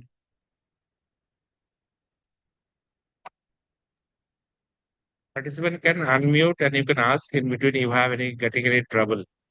Now you can unmute. Sometimes you may get some errors in between. So you can ask directly to sir by unmuting yourself. Excuse me, sir. Why we need university email ID? Yes, you are. See, sir. Actually, this Origin Lab has only allowed that educational users to use this, and because of that, they will only be allowing to use your university provided email ID. For personally, if you wanted to use, then you need to buy. Okay, so if you don't have university ID, then can we use our institutional ID, email ID? Yes, yes, you can use any of the institutional ID, but Okay. that should be institutional ID only, because Yeah, it is so not like. they can send some verification also, or just Yes, we yes, mention. yes, yes, yes. Verification will be done, sir. So that would be the next step. So now, if you have done that, then most probably, because I have already installed that, so if you have submitted that, Yeah. then you will get this page where it would be showing that thanks for requesting Origin Pro Learning Edition. For more instruction, please check your email. Okay. So in that case, if you have done that, you have to check your email and you have to see whether if you have received this email. Okay, so this is the university or institutional email ID. Yes, this is means your means at the rate your institute followed by your institute. So that email should be there. So in that email itself, on that email itself, you will get this email. Okay, so initially email ID asked there we will not put our personal ID. We can mention there only institutional or university ID. Yes, yes, yes. On personal ID, you won't get this license. Only on institute's email ID, you can get this. Yes, thank you, sir. Yes, welcome. So either you can get two emails, or sometimes this email verification and that activation email would be a single email. So let me know if you are getting first email to verify your email ID, you have to verify it. So in this way, you will get one first email, then you have to verify your email ID, and then second email you will get to download the setup with this installation key and Origin Pro, this license activation key.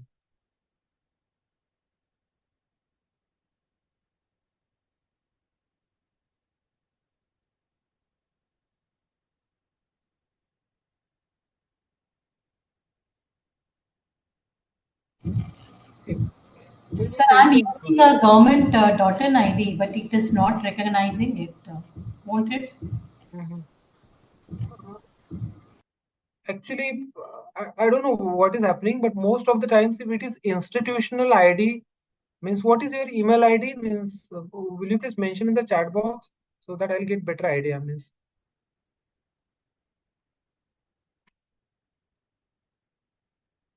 most of the times, see, this is only for educational institutes, so they might be having their own criteria. But if it is educational institute, then most probably they will recognize it. So if it is organization other than this institutions, then sometimes you may face some issues.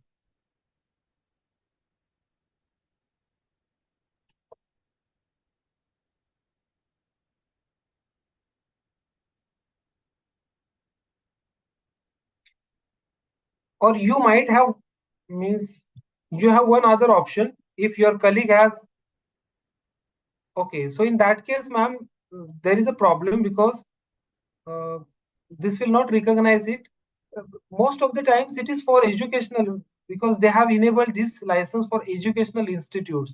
So maybe because of that, your government ID is not getting recognized. So that might be the reason. So I can't use this, does it? Yes, ma'am. I think you can't use. I'll put in. I'll say I have put something in chat box.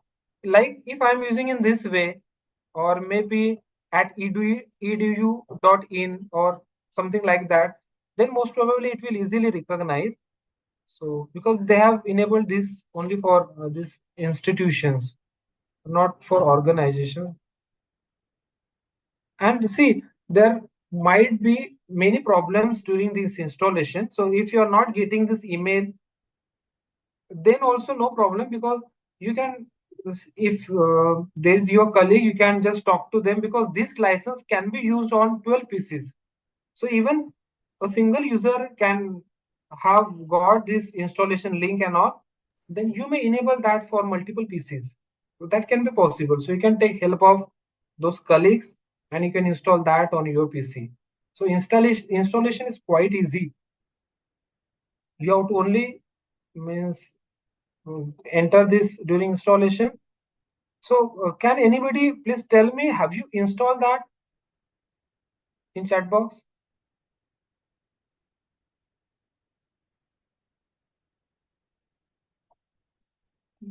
Yes, I think .ac.in will definitely work.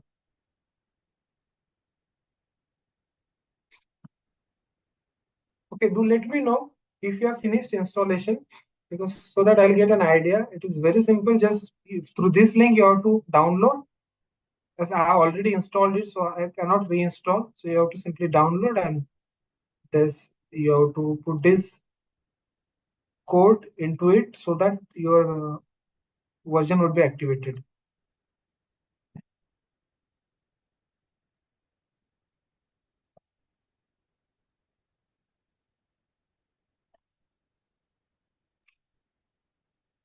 So the before lunch break, we are having 10-minute time. You just demonstrate, sir. Okay. Because So that would be better. Then after that we will be directly using, because this is the one tool. So this is the only thing that you have to just install it, and you have to provide this product key so that you will be activating that. So after that we'll be giving you this Origin Lab tutorial. Means after lunch break, I'll be showing you why this Origin Lab is best and how to use it. Is very simple interface. we can show now, sir. We have 10-minute time. So we'll Okay. go for lunch break So by 12 o'clock.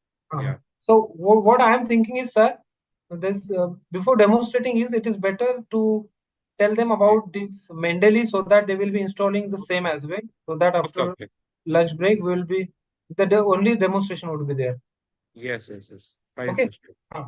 So Mendeley is also there. If you have not installed Mendeley, it is again really very simple. I'm just, see, you have to visit this website. So parallelly you can do this, means your installation for Origin Lab is running. So you can also install Mendeley. So simply you have to search for Mendeley site for Microsoft Word. You can search on any search in Mendeley site for Microsoft Word, and then you have to click on this link, first link. Okay, you will get this page. Now please. So you can share the hyperlink in the chat box so people can easily click Yes, and. yes, yes, sure. Okay, so I have shared this link. Okay, so you have directly through this link, you will get this page, as you can see. So here you have to download two setups. Two setup means you have to click on, first you have to click on this get Mendeley site. So please share again. It's not in the chat box. I think it goes personally to someone. Okay, so I have shared once again the link in the chat box. You can all refer to that or click on that link. I hope now it is visible. No, sir. From my side, I can see. Actually, from personally, I think you are sending to someone. You just select the group. Yeah, chat Okay, actually box. meeting chat itself I have selected, but let me select once again. Meeting group chat. Meeting group chat.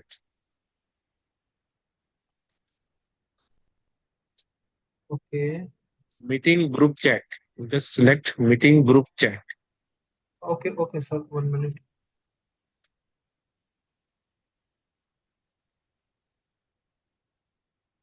So my side it is showing workshop on direct workshop it is showing. So I think there itself I'll be getting all the chat messages. So in that chat itself, okay. Sorry. Meeting group I chat, think yes. right. I suppose I was sending to someone. Sorry for that. Okay. Yes, now So it's visible. okay. Sorry. So you can just click on this link so that you can directly visit this page, Mendeley site. Now, so you have to download two setups. First, you have to click on this Mendeley site, and then you have to just click on this Get It Now, so that you will be already installed it. So you can click on this Get It Now. So see, whenever you will download this, you can install Mendeley site with your Microsoft Word. Let us say this is my Word file. So under references, after installing, you can see this plugin, as you can see in my case, Mendeley site. Okay. So for that, you have to install it, because you'll be able to see this Mendeley site under the references section of your Word file. And after doing that, you have to click on download. Means you have to download this Mendeley site for your Microsoft Word, as well as you have to click on this download so that you can download Mendeley for your desktop. Means you have to download for Word, as well as you have to download for your Windows. So you can click on download and you can see this download has started. And then I need to install it. So when you will install this, then simply, if you are searching here in your PC, then you will find this Mendeley reference manager installed. Maybe you can create shortcut on your desktop. So Mendeley you have to install by two ways. Means you have to install with your Microsoft Word, and again you have to install for your window. So both these installations are required in order to use Mendeley. It is not difficult. So I think you can do that as well. And one more thing, that we still have 5 minutes. So what I will do is,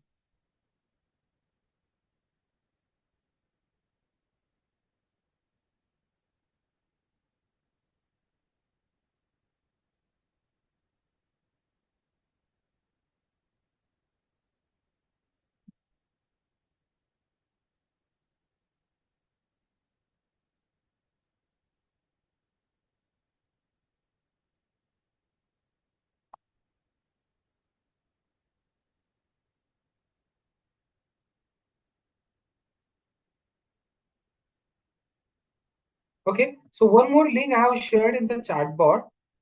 Means I don't know whether you have all used or installed this Grammarly in your Microsoft Word or not.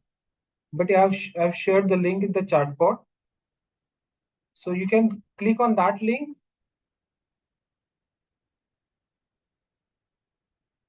So only 3 installations are required. Obviously, it takes considerable time, but just refer to the link in the chat box. So it will redirect you here, and then you have to just simply download. So to download Grammarly is quite easy as compared to others. So only 3 tools are required. Then you can better perform. Sir, every tool we need to use our institute email ID or personal email ID. No, for Grammarly, sir, you can use any email ID for Grammarly, no problem. But Grammarly Right. is it would be working as a free version, because it needs, Grammarly is not free. Mendeley is free, no problem. Origin Lab is free, but for Grammarly you might need to take the subscription. But for premium, with free account also, you may perform many of the things. So at this moment, you need not to upgrade it to premium. So you have to simply install it. That's it.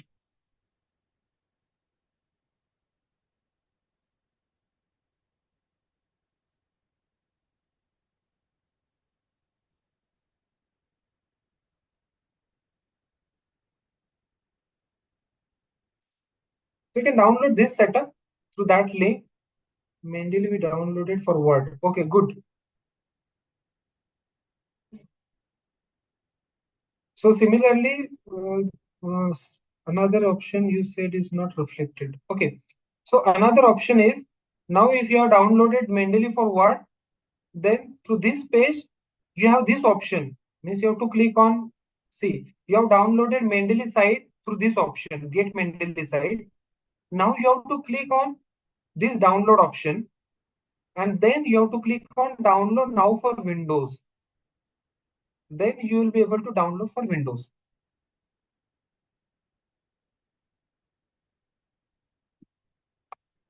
Okay.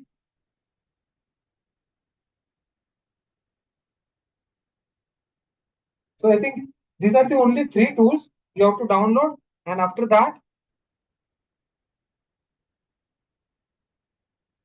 in next session most probably we'll be starting using these tools, not directly but one by one. Means we'll be starting from our title and abstract till conclusion, and whatever tools involved into it, so we'll be using those tools. So these three are very much important in entire process. So I think you can also, after downloading, you can also create, it is free to create account. We can put simple, you can click on create account, and then you can put your email ID and you can put your basic credentials so that you can create your account on Mendeley, and then you can log in with your login ID and password. So that is what only required.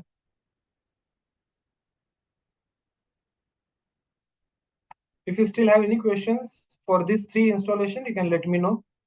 So share again that manually download for Windows link in the chat box. Okay.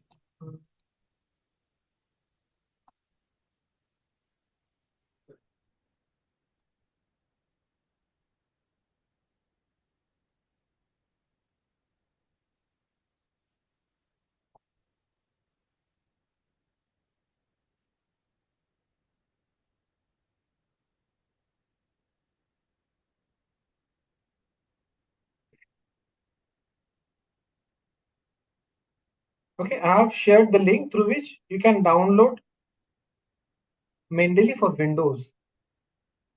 You might have downloaded Mendeley site for Microsoft Word.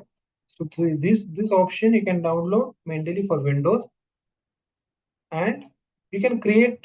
Along with that, you have to also create account. So on the home page, you have this option, create account. So you have to put any email ID. It is not required to have only institute email ID. So you can enter your personal email ID and you can create account on Mendeley. Then you can easily use this.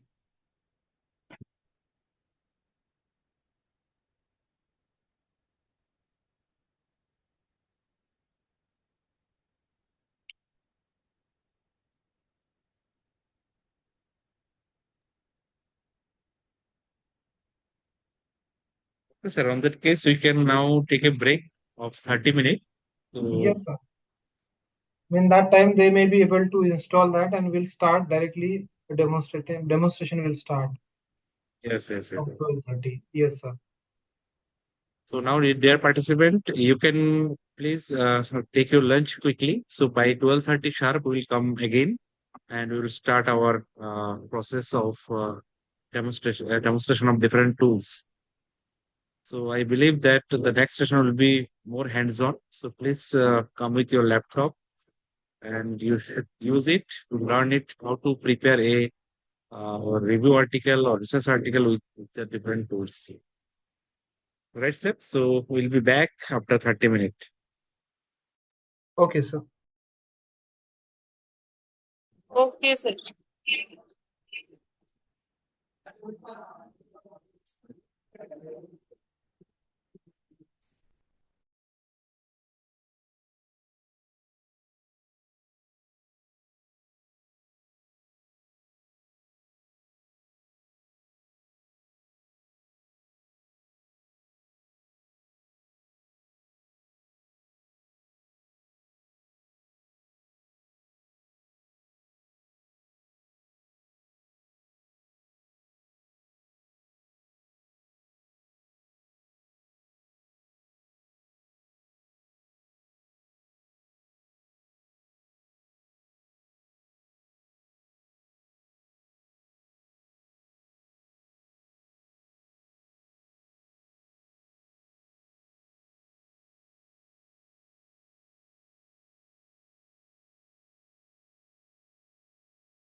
ma'am. The question is really good. Ma'am, actually, on what basis this reference management tools here have ranked is based on the database fetched from the PDFs. That does mean when we upload any DOI link or when we upload any research paper to these databases, then they have to fetch the author names, published year, everything accurately. Okay, so that is the first point. So I have not used the tool that you have mentioned, but I have used Zotero, EndNote, and Mendeley. So comparative to all these three tools, I really prefer Mendeley because see, in EndNote, when I have handled around 200 to 300 of references, then there was some lagging offered me. It was taking some load. But these kind of things are also there. So Mendeley has worked smoothly, even though I'm handling 200 to 300 research papers. So that is again one of the important point. Means see, so let us say I have 100 pages of my research paper, and in that I have cited the sources, index citations I have provided in many points. However, now I need to add one research article to any middle position. So I'm adding new research article to any middle position. Then obviously the citation sequence of entire file would be changed. So within fraction of second, it should properly and accurately change, and according to the list of references would be changed. So in overall working, I have found this may be some problems with associated with Zotero and EndNote. So on that basis, I'm saying that Mendel is really flawlessly, you can work with it, means without any trouble. So in that sense, it is quite good. Interface is also user friendly and it is free of cost available.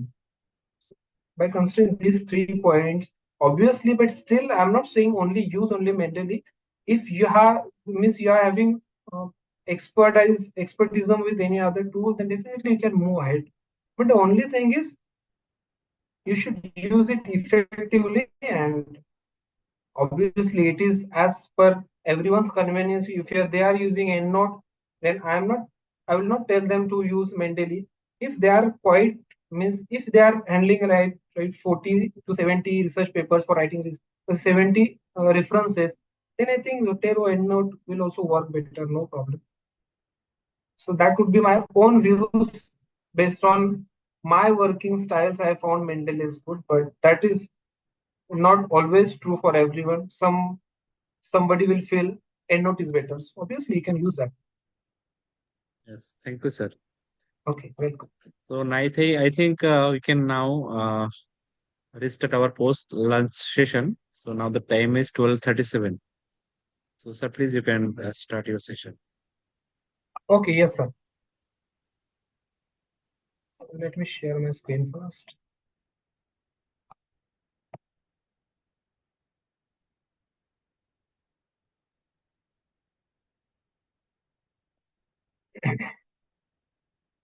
Okay.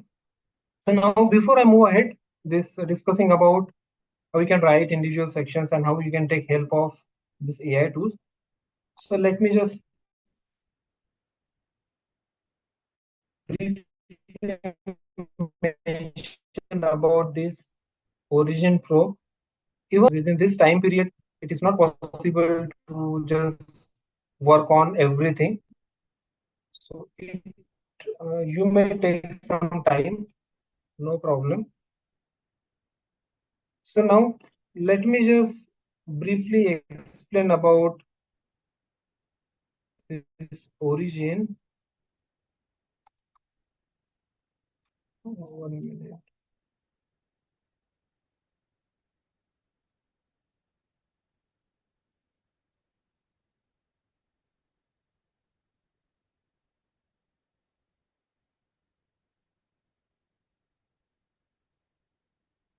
Okay, we'll discuss about that maybe in later part. We'll start with this. It's not opening. Now I'll be discussing on each and every point that how I can frame my entire research article by using this AI tools. Obviously, as I said in the beginning of this video, entire research paper cannot be generated. I'll be discussing that how you can use that to frame. Okay. Okay, you frame your research article. Let me start with title and abstract. So this is my abstract. So when we talk about the full-fledged abstract of around 250 to 300 words, you can think about this abstract. So why I highlighted all these parts? This is because until and unless you know about what must be there in abstract, you cannot put a proper prompt to generate an abstract. So like as you can see here, so abstract will start with introduction and importance, methods, results, and implications. Okay. So now I'll be using these 4 points. So this is only possible if in the journal you are submitting your research paper, which allows you to submit your abstract, which is of around 250 to 300 words. Then also it is possible to accommodate all these 4 points. Okay. But obviously in all abstract, it is not possible to follow these 4 points. But if this is the case, then how you can just write your abstract? Obviously first you have to introduce your specify importance of your topic, then in 1 or 2 lines you can talk about methods you have used, then most importantly you can talk about these results and their implications, and last one sentence you may talk about your future direction. So this is what expected in abstract. So I have considered this topic for example means the impact of daily exercise on mental health. Now now what we will do is, now you might know the chat GPT, you have used chat GPT.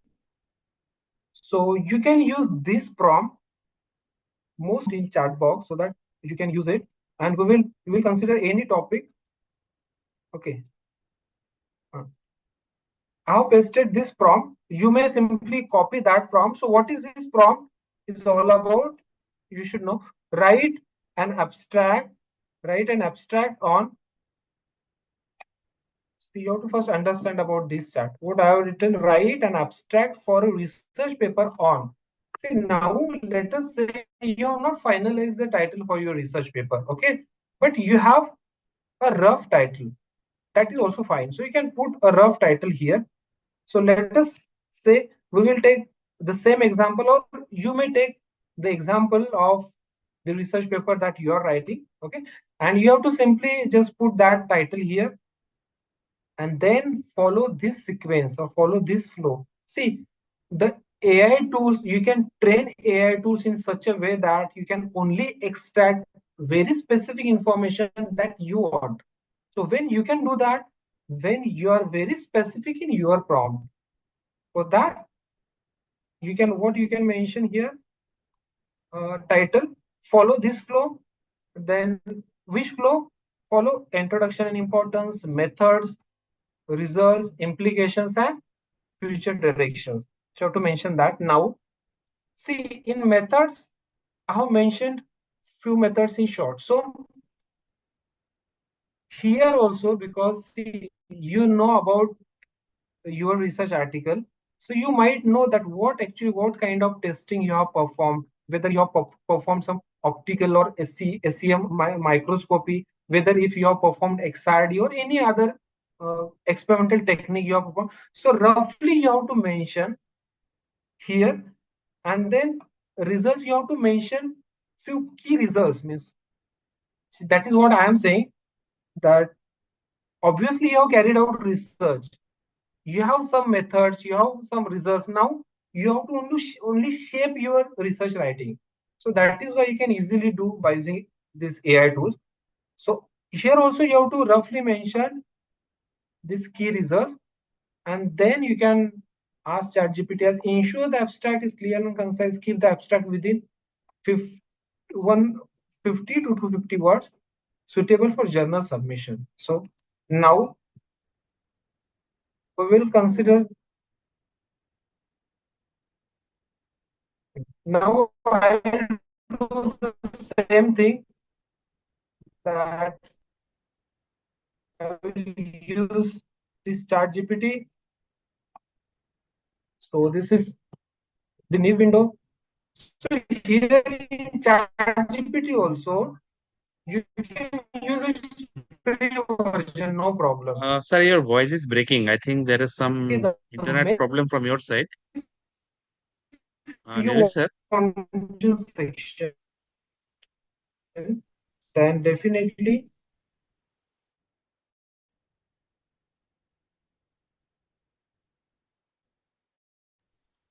Nilesh sir, from your side, I think there is some sir, problem with one internet.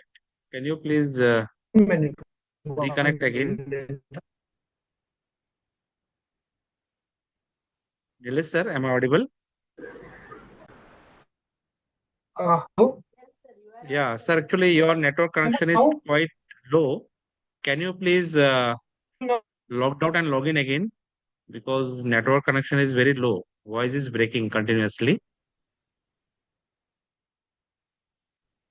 am I audible now? Uh, yes, but voice is breaking.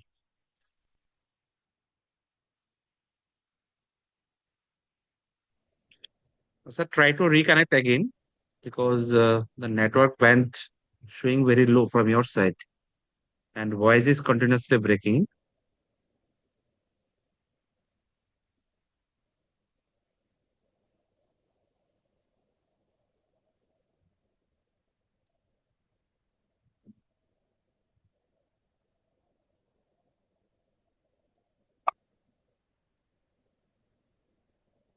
Am I audible now? Still voice is breaking.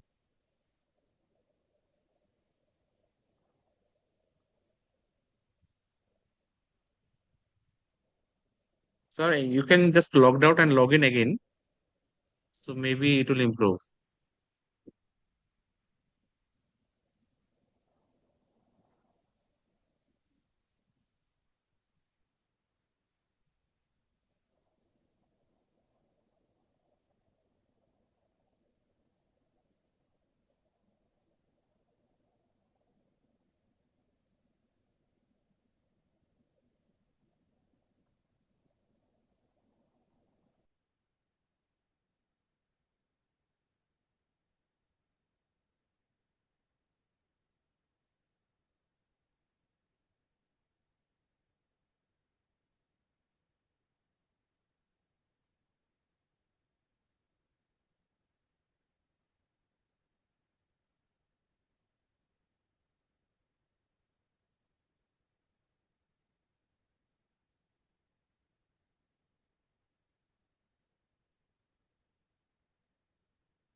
Yes, Nilesh sir, you are in. Please unmute.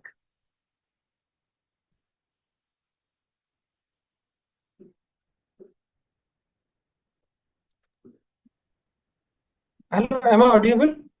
Yes, sir, you're audible, sir. I'm extremely sorry for the trouble.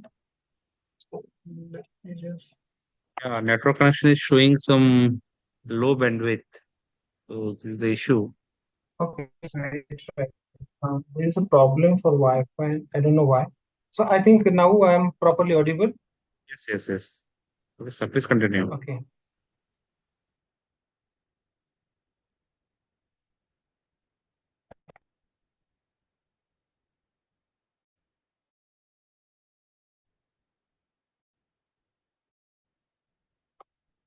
Okay. So, oh my. Still my voice is interrupting or it is clear, sir? Will you please Uh, confirm once again? yes, it is clear, but sometimes it breaks. So you can use your mobile hotspot if your Wi-Fi is not working properly.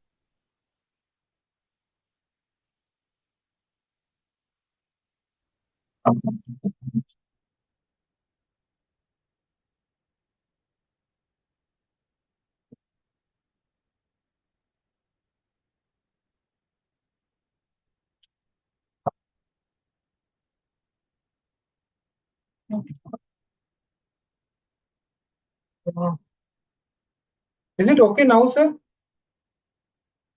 Yes, I've sir, it's connected. okay. I've Yes, connected yes. other network. Okay. Yeah, yes. Now it is okay. Okay. So now what we will do is we'll be using this ChatGPT. Now, as what I was saying is, if you're using ChatGPT plus version, obviously for that you might have to pay something around 2000 for 1 month, I suppose. So if you want to use its full-fledged applications like deep research, and if you want to use ChatGPT in writing your research and discussion section, then definitely you need to upgrade. But for this, definitely now you can use free version as well, no problem. So as I said, what you have to do is you have to simply copy this prompt into your prompt box, and now you can paste rough title here. As I said, means if you want to write your research article on any of the topic, you can consider that as well, no problem. So let me consider.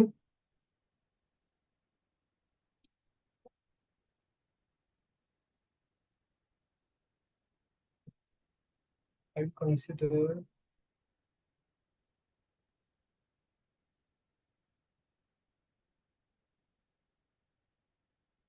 Okay, so what I will do is I'll simply consider any random topic. Let us say advanced. Let us say advanced materials for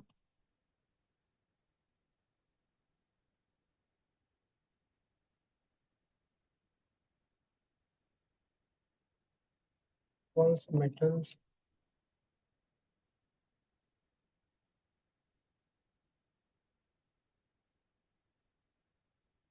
Okay, so you can, obviously it is not required that you should consider this topic. So this is rough title that I have considered. So you have to consider that, and you can just type or paste that into your prompt.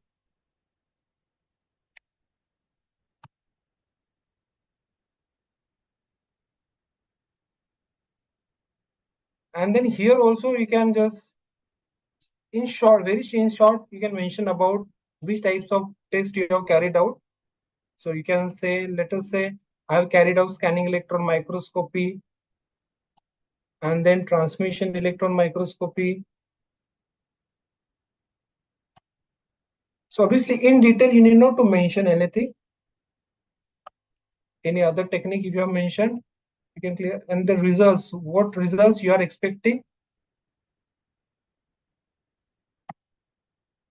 Like if I am expecting better biocompatibility of this material and better corrosion rates.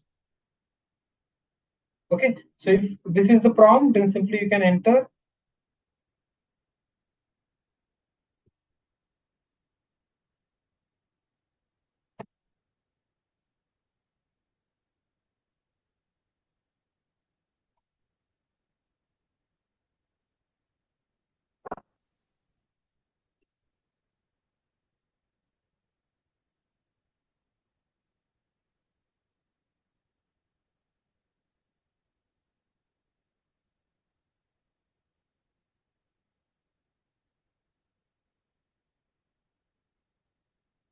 Okay, so in this way, you may get your abstract. You can copy that abstract into your Word file.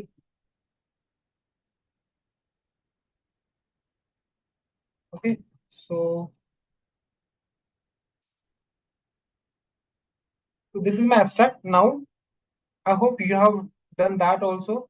So you can text me if you still have any queries in that. So I hope you have used this prompt. Now, let me talk about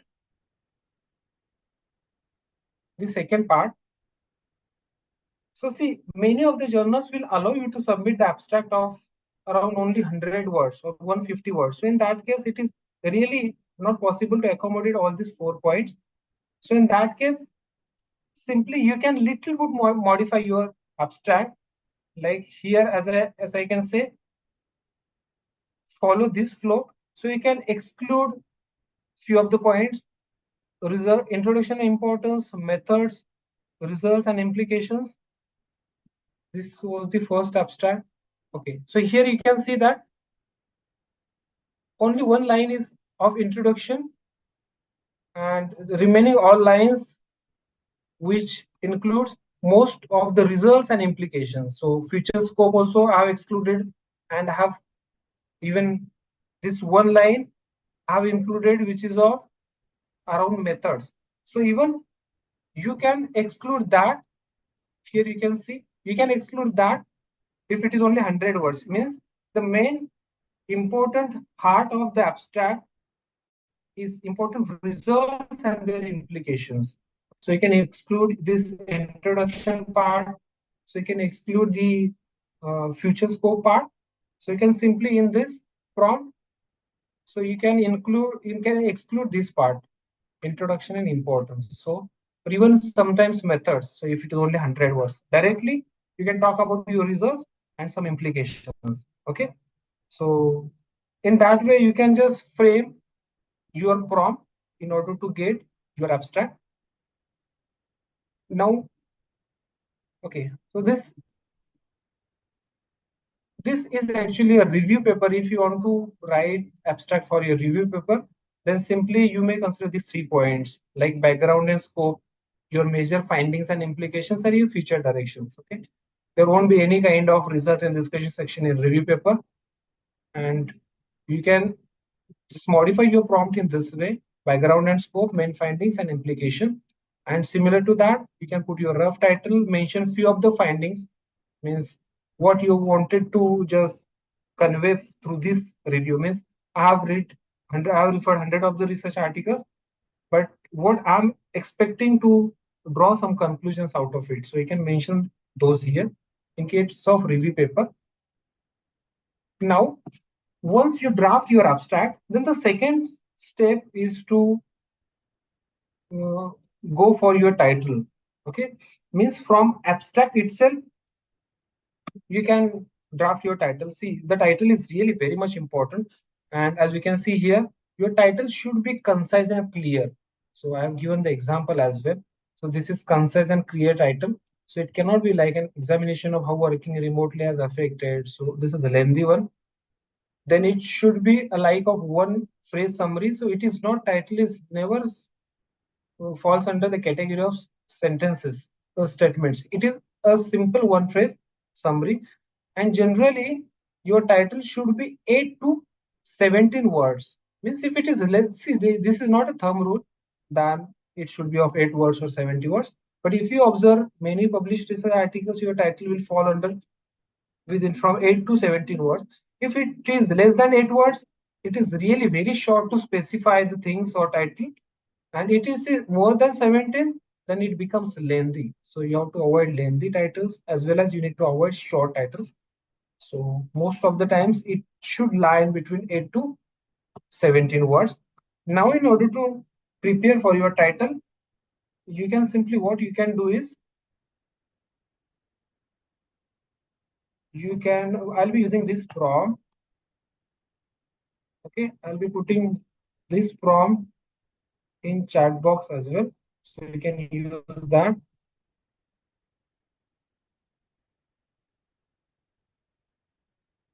And now, so this is my abstract.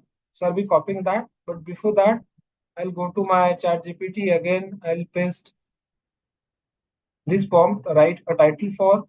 I'll go back to my Word file where I've pasted my abstract. Simply I'll copy that. Okay, now I'm blindly doing it, but obviously you have to go through the generated abstract as well, and you have to modify if required. Okay, I've pasted my abstract and simply I click here.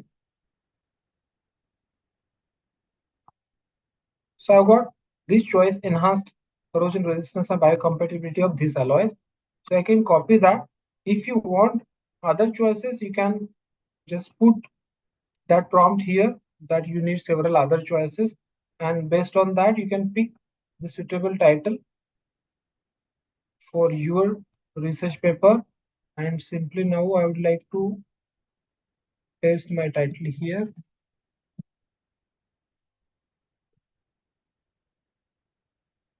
Okay, so now my title is ready, my abstract is ready.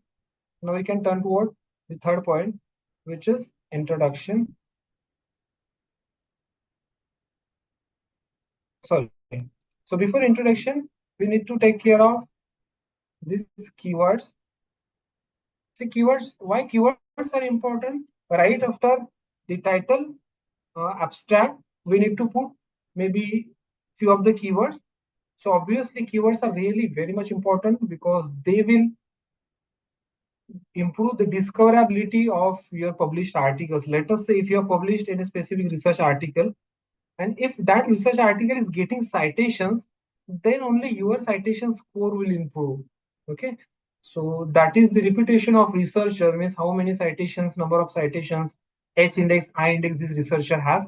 And based on that, how much that researcher, particular researcher is reputable in this research field is identified. So that is why this discoverability is very much important, even though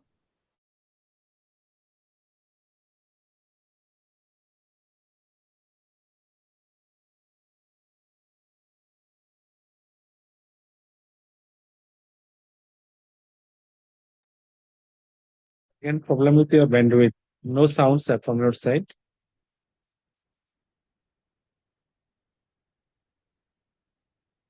Nilesh sir, we can't hear you.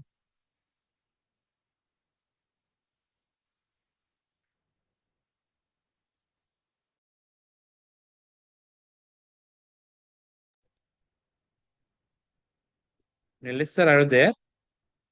I think some problem with his internet. Sir is there, but sound is not coming. Yeah. Mute, mute.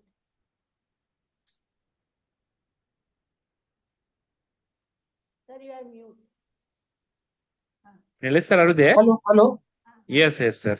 Okay. I'm extremely sorry. I don't know what is happening. I have connected to other network, so I Now it don't is know okay. from what point you have missed. Uh, so I think I have covered this point. So have you got this point? You share your screen, sir. Yeah, keywords. Okay. I'll share my screen on.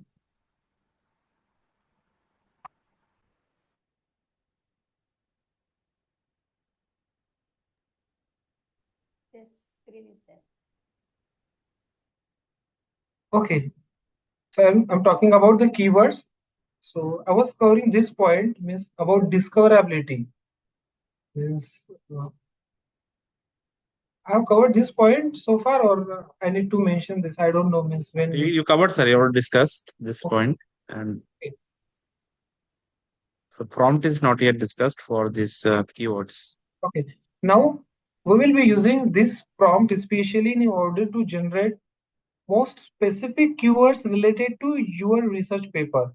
And because of that, you need to give reference of your abstract and your topic. So simply, as we have done before, simply you have to just use this prompt. I have pasted this prompt in chat box. So I will copy this prompt. I will go to the chat GPT and put that prompt. And now as I have generated my title and abstract, so I'll be simply pasting that title and abstract into this prompt.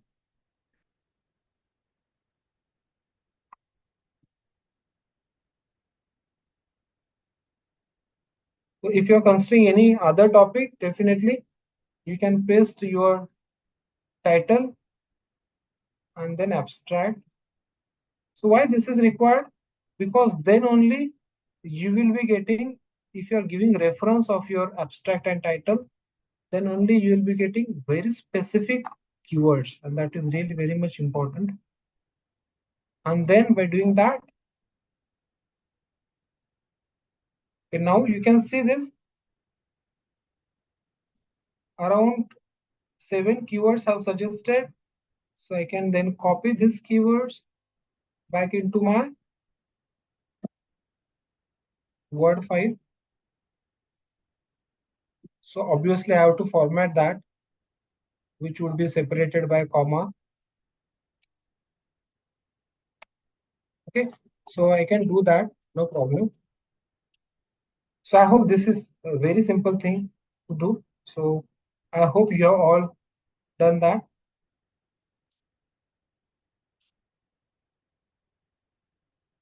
And also, if possible, you can also give the prompt to ChatGPT to give this in a separated by comma. I think ChatGPT will do the Yes, same. yes, yes. ChatGPT can do that also. Means Yes, simply here yes. also, if you are putting that like separate keywords by comma, then also ChatGPT will be listing these keywords. Those are separated by comma. So you can copy and paste this into your Word file that you can do. Okay. So this was about the title, abstract, and keywords. Now let's talk about the introduction. So in order to understand how we write the introduction, you have to first understand about means what points must be there in introduction. So let us say you can consider this research paper. This is one of my published research papers. So we can consider the example of my introduction. So see, in introduction, in first one or two paragraph, you have to introduce your topic. See, I have introduced my topic. In second paragraph, you need to talk about the literature review. Means this is my topic. So this is my introduction about my topic, and then what other researchers have worked on that topic before. Okay, so I've introduced my topic. I talked about this uh, karaoke has investigated this, has experimented this, and this conducted these results, and they have got these outcomes, etc. Okay, so this you need to talk about in one paragraph in the literature review. This would be the second part of your introduction. Then in third part, you need to talk about the literature outcomes. Okay, I've underlined with this red color. Means I've talked about what other researchers have done on this topic. And as you can see here, earlier some research studies have studies based on, you can see this. Earlier, some research studies based on MR field synthesis and character and general purpose have been attended. However, that would be your outcome. Means even though this research has been carried out previously, however, past literature doesn't provide evidence of this synthesis. That is what I am doing. So it is important, but the literature reveals that there is still a research gap or need further exploration on this topic in order to explore this specific application. Okay, so introducing your topic, talking about the literature review, then you have to put in one or two literature outcomes, and then in one paragraph simply you can summarize your research. Means what exactly you are doing in your work, in the present work you are doing this one. Okay, so in that way you should frame your introduction section of your research paper. And for that also I have this prompt. Means I can use this prompt. Now you can carefully see this. This is really very much important. Now, if you are blindly using this prompt in ChatGPT, then you will get introduction, but you don't know on which data this introduction is based, because ChatGPT will refer to thousands of websites. Okay, so referring to website is actually not considered for writing or for the base, not considered as base for your research writing. So otherwise your research paper would not be have authentic data. So because of that, you can do one thing. Means if you are working on specific topic, then you must have downloaded few of the research articles. So here what I have done is write an introduction section for research paper on. Now I have title. I can paste title directly, no problem. Follow this flow. Now I have explained what should be the flow. You need to introduce your topic, literature review, then literature gaps, and justify selection, current topic, etc. Okay, so now paste key literature. So now what you can do is, if you need authentic data, genuine references, then you might have to work little more. Let us say,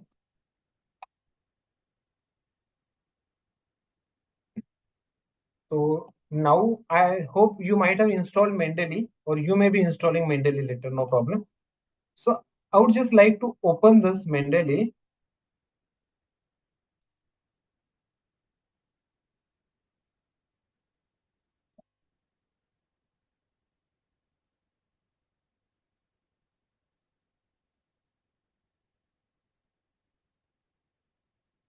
Now, let us say I have included few of the text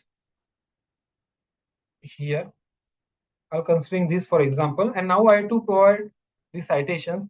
So let us say here I will provide, let me just change.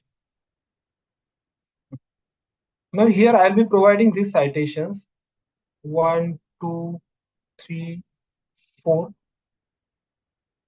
Once I'll do that, then I need to click on insert 4 citations. So citations would be inserted. So these are 4 citations. Let me change the citation style. You can change the citation style as well. Means as per the journal requirements, you can do that. Mainly, sir, can automatically fetch the citation from the text. What is there in the Word file? Is it, sir? No, no, no. So that is what, for that we'll be using other AI tool, which is Genie AI. But this Okay. Mendeley, actually we must know that which, let us say I have cited this provided this 4 citation. So I must know that I have referred, in order to write this paragraph, I have referred these 4 citations. So that is why Mendeley cannot automatically fetch it, but with the help of Genie AI, we can do that. So in combining to Mendeley, we can also use Genie. I will be discussing that also. Okay. So let us say I have provided 4 citations, and here also I'll be providing another citations, this two citations, and then now I can generate list of references. Let us say you have to click on these 3 dots and you have to click on insert bibliography.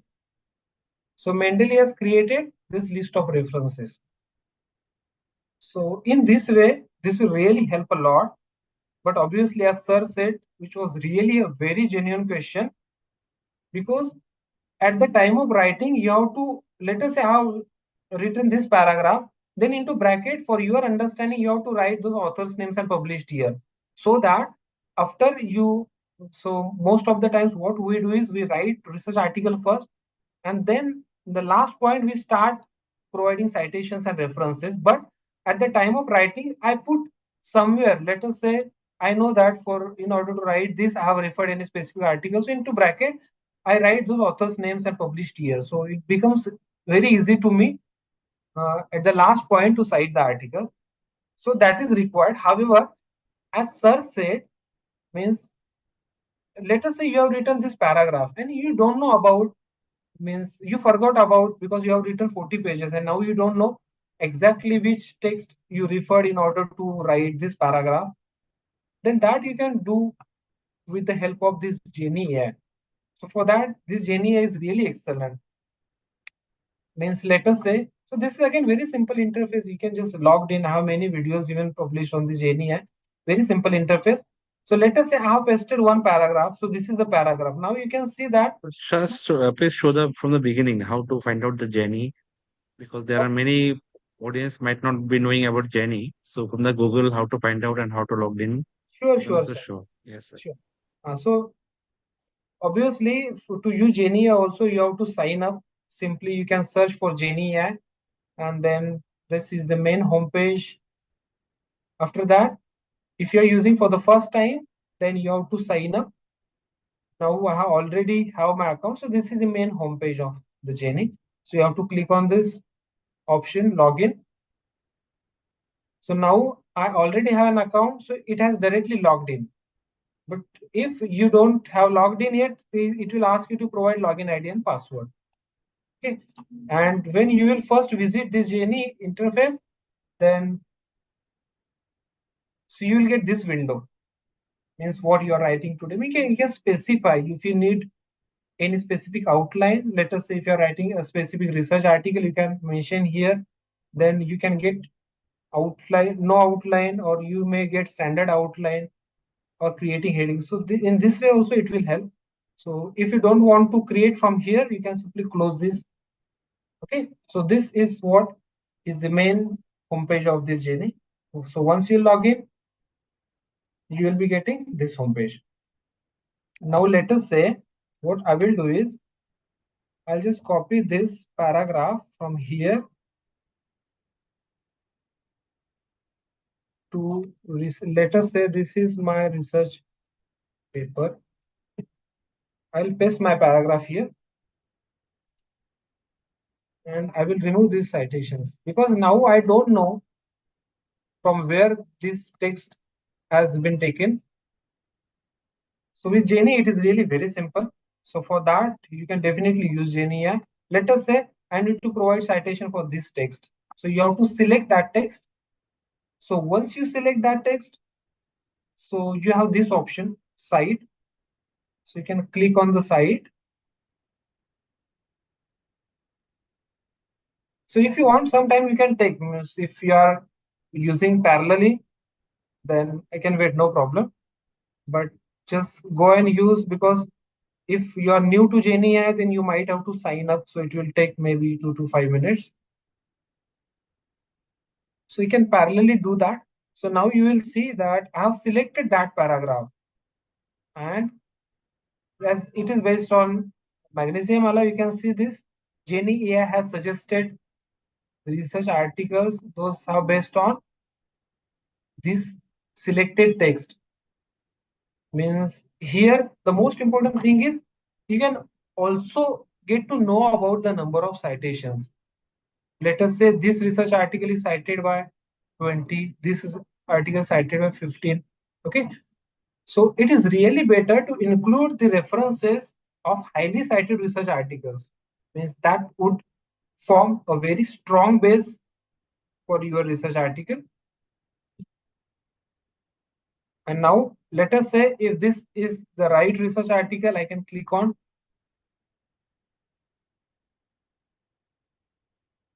this. Say I have clicked on this article, so you can see this citation added.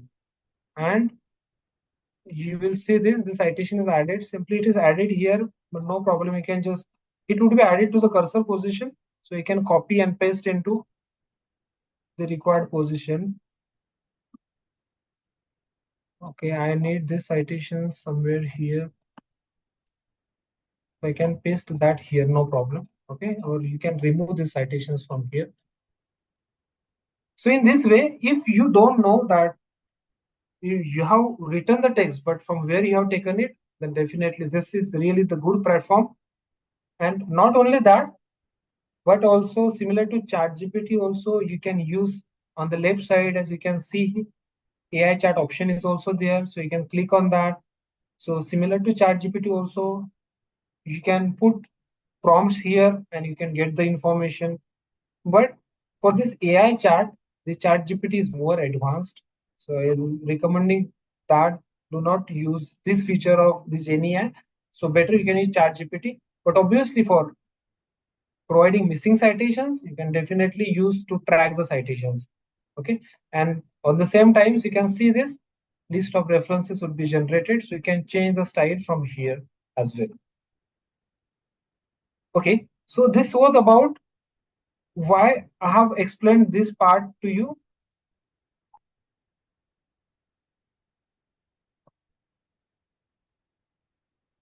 Why I have explained this part because I need this list of references. Now I am writing introduction section part by using ChatGPT, but ChatGPT can refer to any of the sources. For that, I need to train ChatGPT. Please generate an introduction section for my research article. Okay, but that introduction section should be based on this literature review. Because of that, I have to paste the list of references here. Then ChatGPT can refer to that and will generate an introduction section. So now what I will do is I'll copy this. I'll go back to my ChatGPT and here I'll put this prompt. I think I have put this prompt in chat box as well. Once again, I'm putting this prompt to write an introduction section in chat box. You can refer to that. So simply you have to paste that into your chat box. Now here also you have to give reference of your title. So I'm copying my title here at this point, and then I need to paste few of the, now here I have created a few of the references. So simply I'll copy this and I will paste those list of references here. I'll click on enter.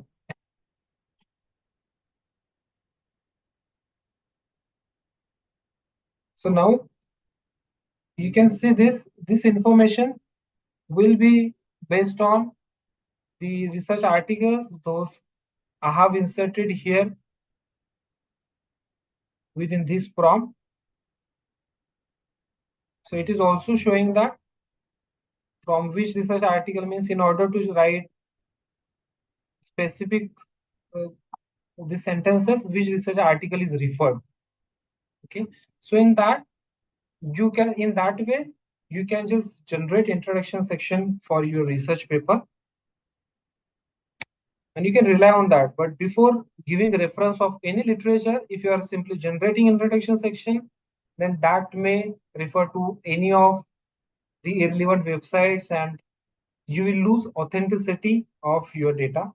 So in order to avoid that, you have to do that. So you can just copy that into your Word file under the introduction section. Okay. Now let me talk about the result and discussion section. This is, I think, the most important part.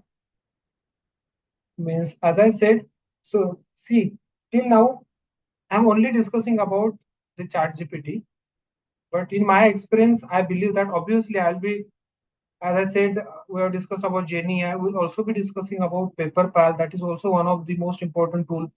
We'll also be discussing about Pillbot and some humanizing tool in order to reduce the plagiarism in AI score.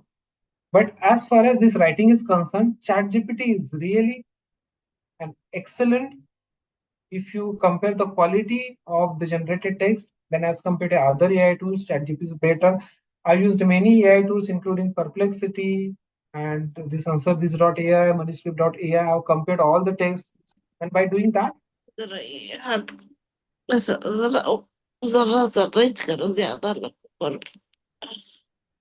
Dr. Ghosia, please kindly mute.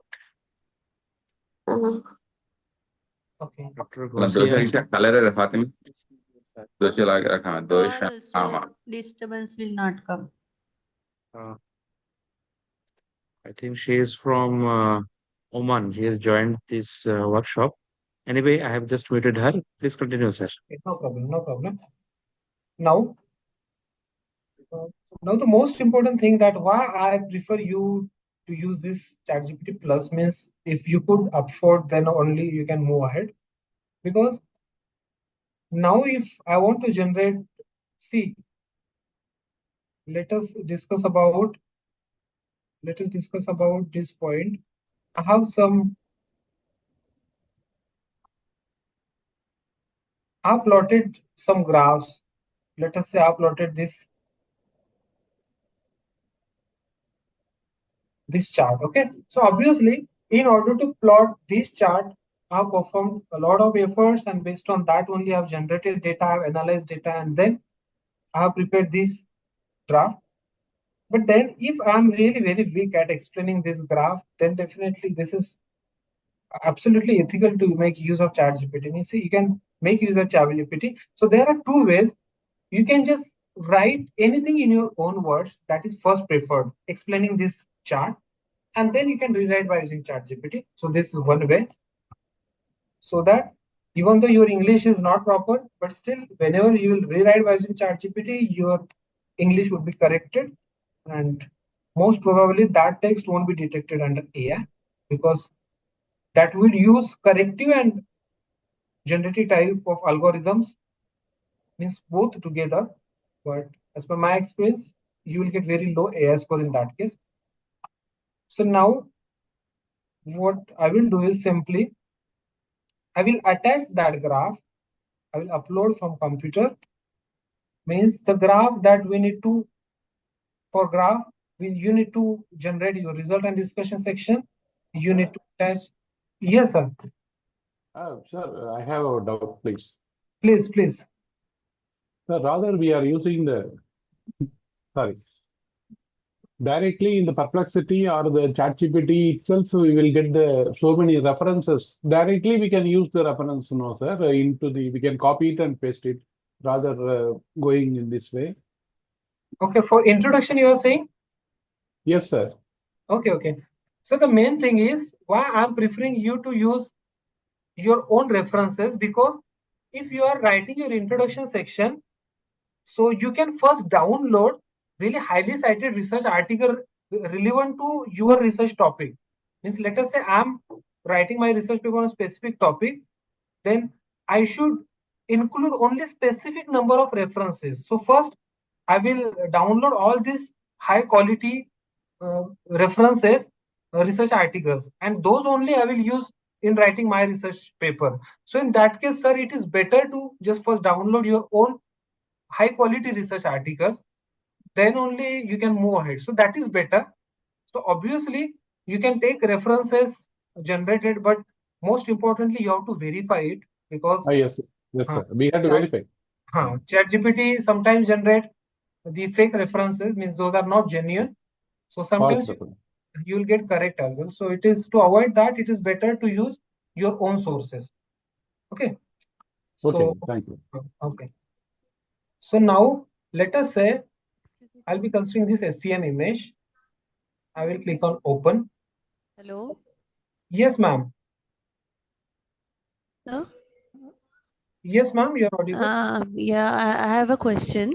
Why this Jenny AI we are using? I'm not clear actually. Okay.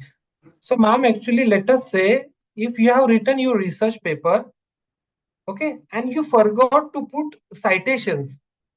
Because in introduction section, let us say if you have written this paragraph, you have completed your writing, if you have completed your 40 or 50 pages research paper, and now you don't remember that which articles you have referred to write this text. So in that case, if you want to provide this missing citation, then simply in GenAI, you have to paste that text, you have to select that specific paragraph, and then you have to click on the cite option. Then GenAI itself, by referring to this paragraph, will be suggesting many research articles. So from here, you can track those research articles and you can cite from here itself, or you can just download those, or you may cite from Mendeley. Okay, sir. Thank you.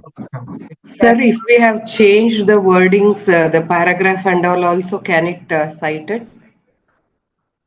Yes, then also you can cite, ma'am. And in few sections, citations are must.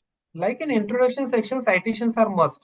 So even though, let us say if you have copied somebody's text, see, it is not actually expected, but let us say I have copied one paragraph from published work. I have rephrased that and I have paste that into my introduction. But still, as an ethical practice, you have to, even though it is not showing in similarity, but still you have to put citations. So sir, I understand that. I am asking you, I have not written in this particular paragraph which I am giving it to Jenny, the wordings are not the same as it appears in the articles. So that wordings also, can it, grasp it? Yes, I completely understood. So this is really the most important part. Means what we think is, like if I have written 1 to 2 sentences, those sentences, if exactly matching to any research paper, then only I can cite. So this is not the way. Means let us say I have written this research paper, this sentence, even on my own, but still sometimes citation is required. Why? Because this line is not entirely invented by me, because I might have read many research articles, then only I got this knowledge which is I have mentioned in this sentence. So if it is exactly not matching to the research paper, then also it is absolutely fine. So you can cite that source, but the source let us say magnesium alloy, means I have written these two sentences which is related to magnesium alloy. Then I can cite any research paper which is based on magnesium alloys. So that is no issue, means you have ample of choices because any research paper related to magnesium alloy you can cite, until and unless, let us say, if you used any specific equation and you are telling that you have means you have referred any specific paper to get that equation. So obviously, then if somebody is referring to your that cited research paper, then that equation must be there. So in that case, only specific research paper you can cite. Okay, sir. Thank Clear, you. ma'am? Okay.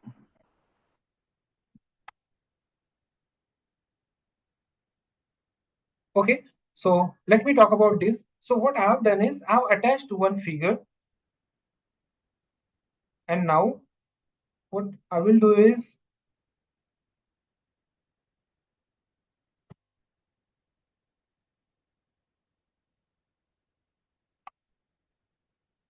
so I will be using this prompt. So I'll be just pasting this prompt in chat box.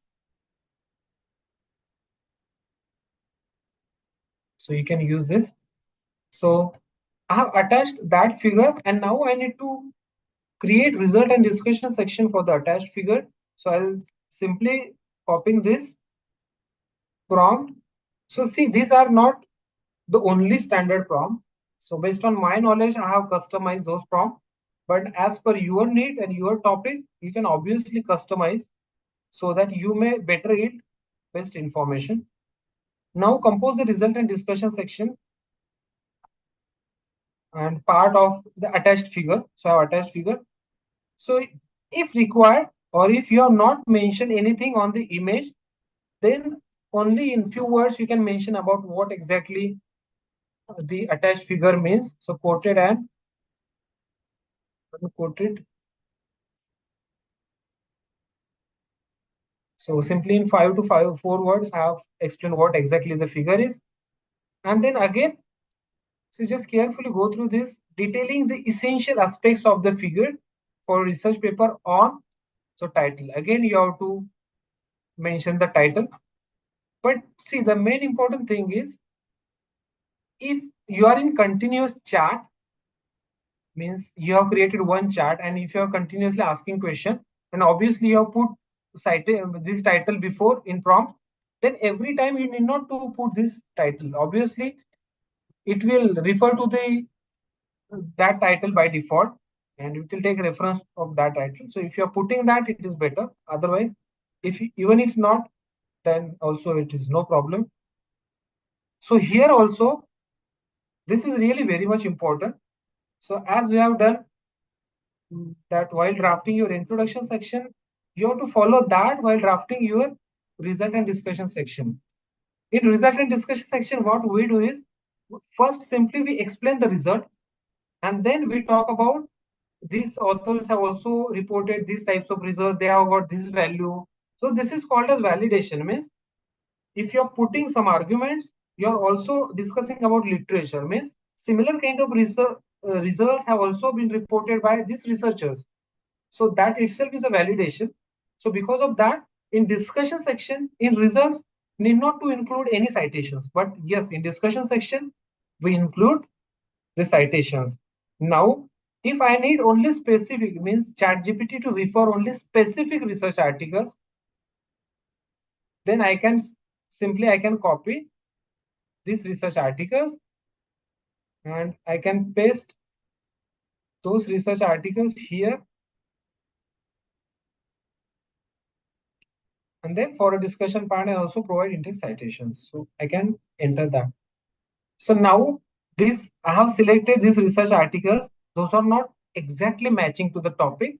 Because of that, I may not get the good result. But if you are carefully pasting these DOI numbers, or even if you are pasting only DOI number, then only it is fine. Or entire list, because it has DOI number as well. So even if you are putting these links, then also ChatGPT will recognize that source, and accordingly the information can be fetched. So you can see this.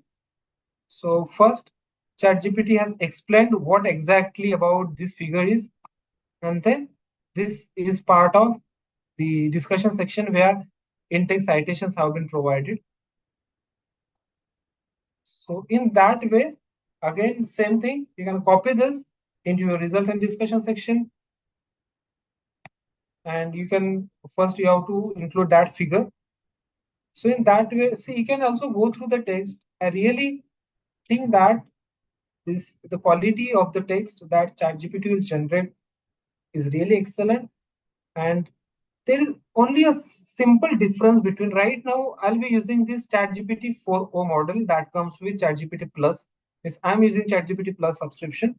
So if you're using ChatGPT free model, then sometimes specific sentence structures will be continuously repeating. So if you are generating a lot of text, maybe 2 pages, 3 pages, then you will find the same structures are repeated. Okay. But if you're using this plus model, then definitely you will get some sort of excellent words. Those will help you to explain the things. And your research paper will also look effective. So for that, from that sense also, it is expected that you should move ahead and use this ChatGPT Plus version instead of. So can Jenny help after paraphrasing? Yes, we'll discussing about paraphrasing now. Okay, Pawan sir is asking how to reduce plagiarism percentage. Yes, we'll be discussing that in last part. Means still we have time. We may extend the session maybe by few minutes or half an hour. So I'll be discussing this part as well.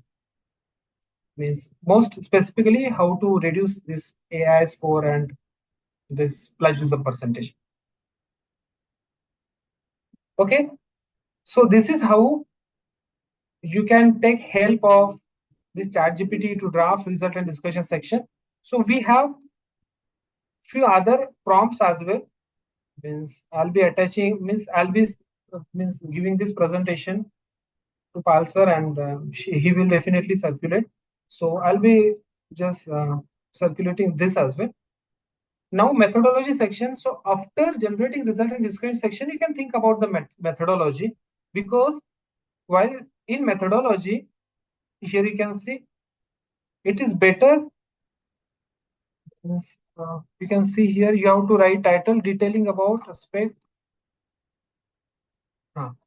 So if in order to generate methodology, if you're pasting your result and discussion section, as in this case, you can see take reference of this result and discussion section, then ChatGPT will refer to your result and discussion section, and based on that, ChatGPT will mention about which methodology you have adopted so that you have got this result and discussion section. Okay. So if you know well about your topic, then simply you have to write about your, instead of pasting your result and discussion section, simply you can use this prompt and simply you have write about that you have used this methodology, this experimentation you have performed, and then only you'll be able to create the methodology section for your research paper.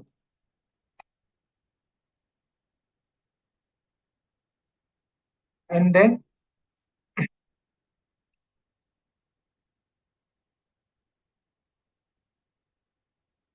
final conclusion part. So obviously now you have title, you have your result and discussion section, you can paste that, and based on that you'll able to generate conclusion section, because your result and discussion section conclusion would only be drafted based on your result and discussion section, because it should consist of main conclusions, concluding remarks. So you need to paste your result and discussion section, then simply you'll be able to just create the conclusion section for your research paper. Now you can ask any, I think I've finished this part. You can ask any of the questions if you have by using this prompt in ChatGPT or ChatGPT versions.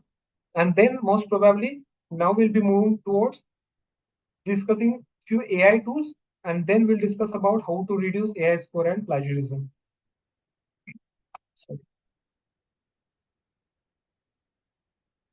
Okay, this is really an excellent question. Can ChatGPT record our content and it may affect AI detection. So obviously, if you are attaching any file, so that would not be stored in ChatGPT. If you are pasting any of your text, that would not be showed as AI content until and unless you generate something. Means if I put a prompt, I generate introduction section, and then this introduction section would be generated. If I'm as it is copying that, then definitely generative algorithm is used, and this content would be showing as 100% AI score. So our content would not affect, means if you are pasting it into ChatGPT, but that is not AI generated, so it won't affect.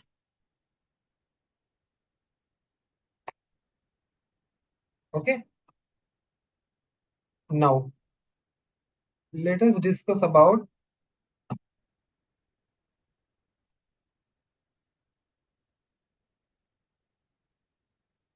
yes. One more question. It is safe to share our SCM, TM, etc. data or any AI tool for prediction of data. So as far as my understanding, if you are using any images on any platform, then no problem, even if you are fetching the data, because they won't be storing these images.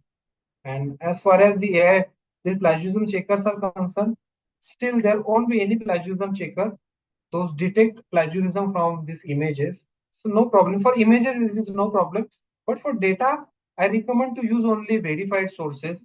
Like I know that this paper pad doesn't save any of your data. This Genie AI doesn't save any of your data. Even that if you're using for image creating, if you're using any other image creators like Filmora, that will be demonstrating those tools as well. Text to images. Then also those tools will not be saving the data. Like repository assay, most of the AI checkers and plagiarism checkers do save the data. So be careful while uploading your files into these databases. Okay. So now, more specifically, we will be discussing about this paper pal. So one most important feature that I love. Okay. Now let me just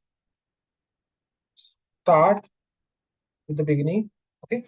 So PaperPal is also one of the AI tools. So you can search for the PaperPal, and then you can click on the very first link. Now you have to click on get started if you are completely new and if you are not use this PaperPal, and then you can register yourself, or you have this option as well, sign up with Google. So after you create your login credentials, and then only you have to click on login. Okay, and after login you can simply get this homepage. This is the main homepage of this PaperPal. So here also, this is not a free tool. Obviously, it is affordable. It is quite cheaper, but you might have to pay. Here also you'll find, see, almost in all AI tools, you'll find this chat PDF feature. Means you can upload any specific PDF. You can ask questions. What are the concluding remarks of these PDFs, etc. So maybe this is common things. Those would be cleared maybe in tomorrow's session or previous session, but this is very simple. So let us say I can now upload any PDF of research paper, and I can ask questions. What are the main limitations of this research, etc. I can include that while writing my research paper or review paper. Okay. So I'll not be discussing those parts. You can practice it. But here also you'll find this plagiarism checker feature, but I'll not recommend that. But I will only recommend this. This is a unique feature that I have not observed in any other AI tools, which is about submission check. Submission check means, let us say you have written your entire manuscript, and now you need to show that manuscript to some expert, and you need to see whether this is really good or this manuscript has some lacunas you need to work on. So that is even, see, physically it is not possible because we might not get proper guidance from the expertise from our field. So in that case, you may use this feature where you have to simply upload your manuscript. Let us say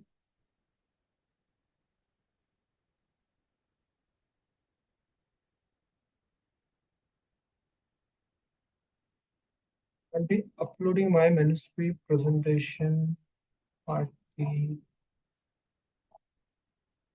Let us say I'll be uploading my manuscript here. So it will obviously take maybe 1-2 minutes, but you will really get an excellent suggestions.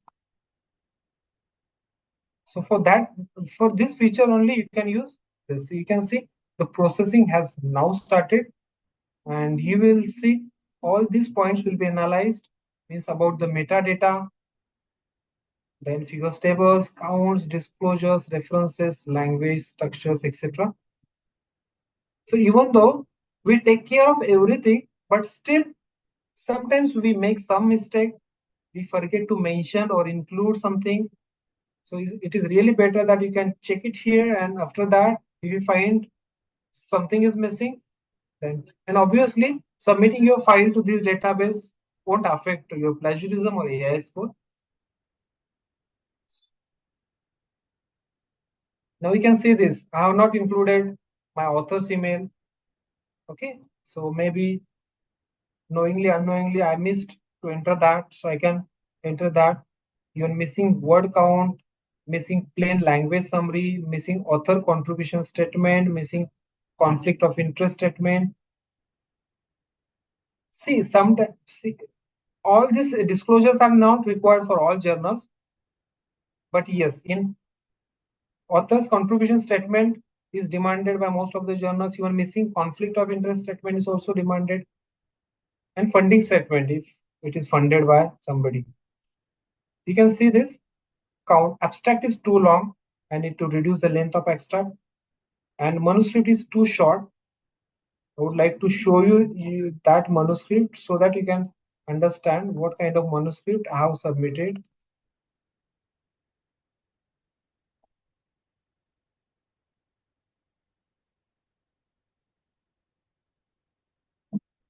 Okay, this is a final paper that I had submitted. So I think if you could see, only for demonstration purpose, I have considered this is one page, the second, third, and fourth finished, and 5.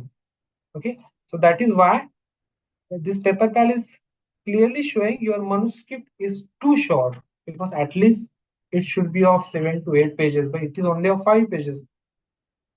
Title length is what is good, what is not is also mentioned. Manuscript does not follow the IMRAD structure, means all sections are not included in proper methodology. All the sections are not included. Or abstract is not a structured abstract, so obviously it is not structured. Too old references. This is again really most important thing. See, if you have written your research paper and which is based on many old references, so that does mean that is an indication that you are not well aware of the current research. That by looking at that also, it will add a negative point to your submission. Means you should balance. So that does not mean you should only include recent references. So references should be, means the old and these recent references should be smartly used. So in that case, it would be getting advantage to your submission. So issues found in language quality, grammar. Okay, issues found in language readability. So in this way, you will get, means your research paper, submitted research paper will be analyzed in this paper pal, and you will get to know about a lot more things. And then one by one, you can go and improve your research article before you submit to the journals. Okay. If you have any doubts in that, you can ask. Yes, it is completely safe because it won't be saving any of your data, because I have exercised and worked it on for many documents. So don't worry about that. It is completely safe. Okay. So now if you don't have any question, then we will be moving to. So meanwhile, I'd like to request you, sir, kindly please share your YouTube channel once so that people get to know that you are having lots of video for these tools so they can use it later on to further reference. Yes, that would You be can, better. yeah, I can share your YouTube channel and just share some videos. What Okay. are the videos you are having? Yeah. Because you're absolutely right, because it may not be possible to just cover it everything within this 4 hours. So Also, sir, like yesterday, YouTube link will be provided for the workshop too, so that we will use it for the future reference. okay, I'm sorry, which link you're talking about?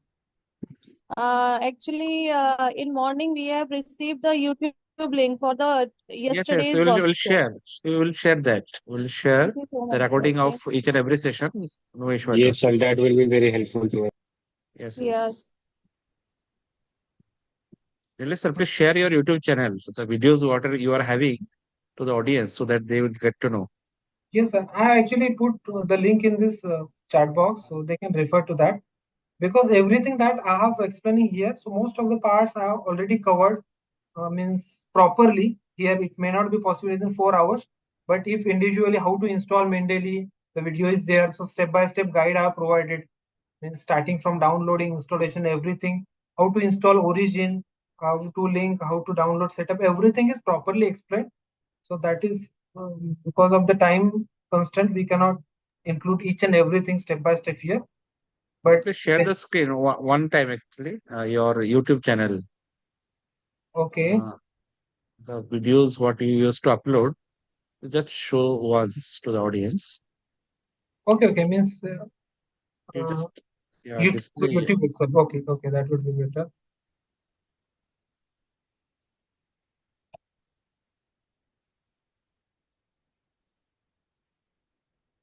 So you can simply search my research support if you want to go through any of the videos.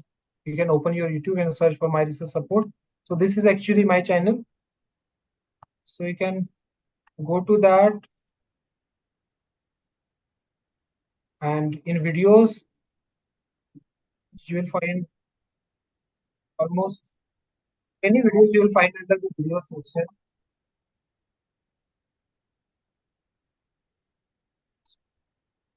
And I believe that he is one of the person in India who is going to support all the researchers about by telling them what are the different tools are using for writing research paper. Apart from that, journal selection and so many things.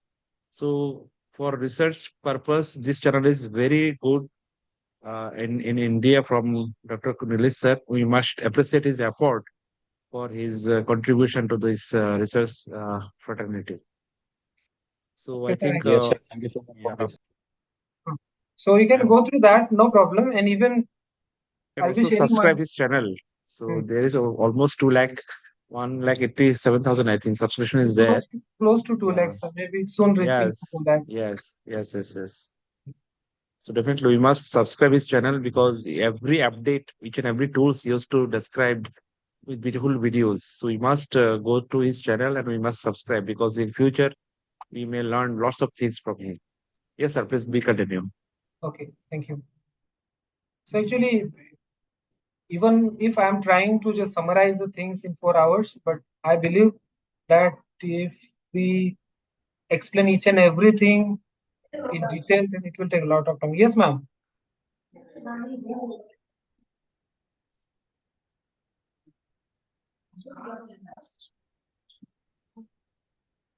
I think she must by mistake get unmute. So please continue, sir. Yes, Now okay. she's definitely okay. Okay, now we'll be moving towards the most demanding part, which is how to reduce AI score and how to reduce plagiarism. Because everyone asks me, even I visit different institutes, they ask me for the same. That plus mention something about something about how to reduce AI score and how to reduce plagiarism. Okay, so that I also feel the most important part. Now, in order to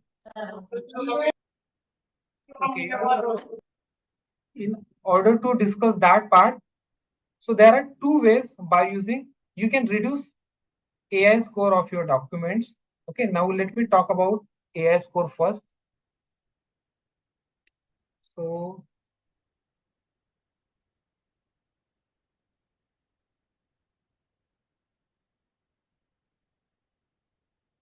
okay, now we'll think about these three files. So this is ChatGPT 3.5 means ChatGPT generated file. So I have checked AI score for this file. So obviously the AI score for this file is 100%. You can see this ChatGPT introduction, generated introduction. You can see that the AI score for this file is 100%, which is showing entire text is highlighted. So whenever you will generate something by using ChatGPT, it will obviously not by using ChatGPT, but by using any other tool, then it would show. Hello. Okay, so it will show 100% AI score. Now you have to first understand why it is showing 100% AI score. So the simple and main reason is because whenever a large text is generated by using these AI models, then only it will be showing this text under AI score. Now let us say I have only used for this paragraph, this let us say this text I have generated by ChatGPT, but these two sentences I have written in my own words. Again, this sentence I have written by using ChatGPT, but next sentence I have written in my own words. If you are following that practice, then you will get 0% AI score. You can check that AI score in any tool, most preferably in Turnitin.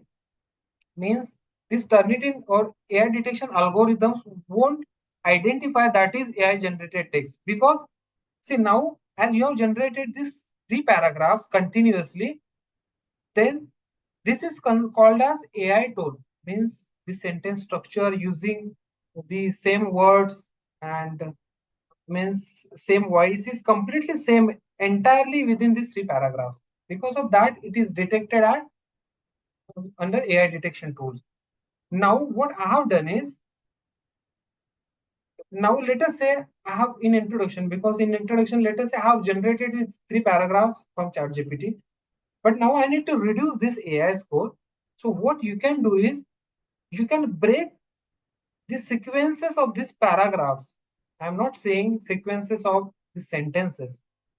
Means if you are adding your own text, which is not generated by using ChatGPT, in between these two paragraphs, then most probably the sequence would be affected and your AI score can be reduced. So this is what manual technique I'm saying. I have another technique by using also you can reduce AI score. So let us say, so we talked about this file.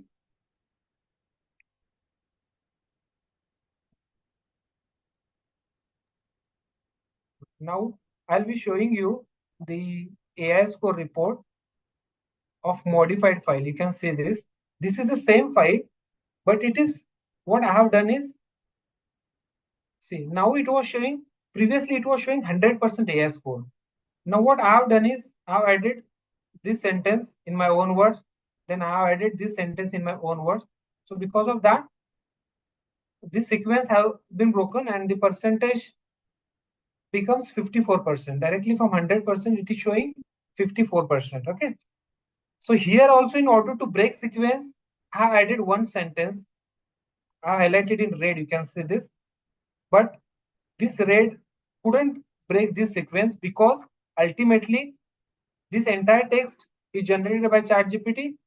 So this AI detection module has detected this text also as AI detected.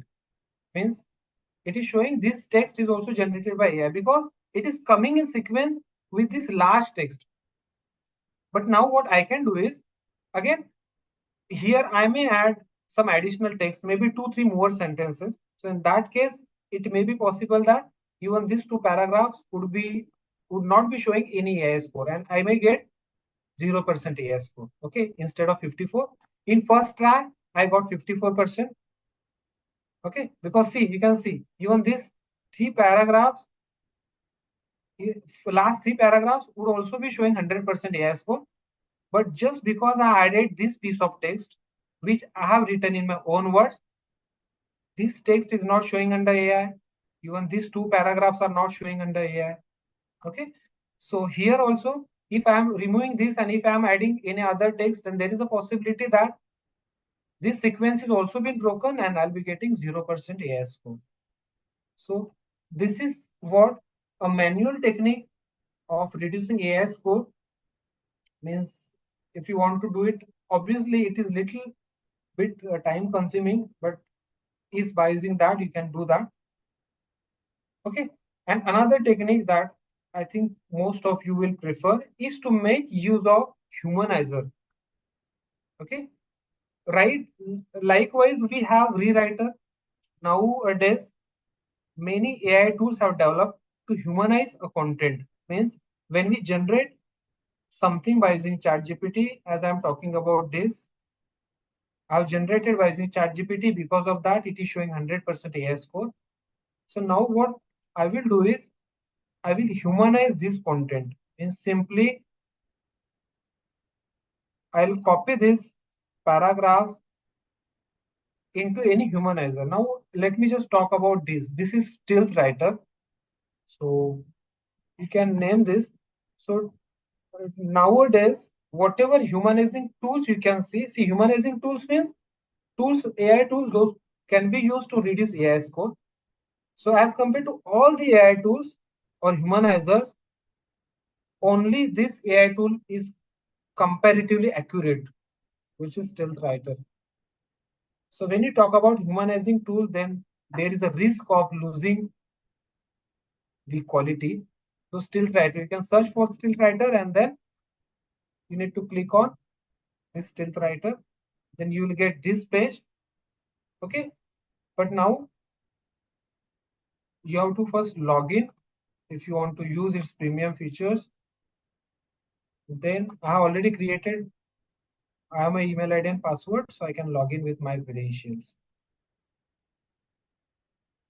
And then I'll be getting, means I'll be able to see this homepage. Now, see why I'm preferring you this, because here I'm pasting the text which I have generated by using ChatGPT. So here the time would be less, means entirely you can refresh the text and you will be getting 0% AI score. So you can put that, and then you have to put this host 3 point. Here you will able to see total 8 models. Okay. So with premium version, you will get these models, ghost models, which is called as ghost models. So if you want best accuracy, then you may prefer to move ahead with this ghost 3.2 model.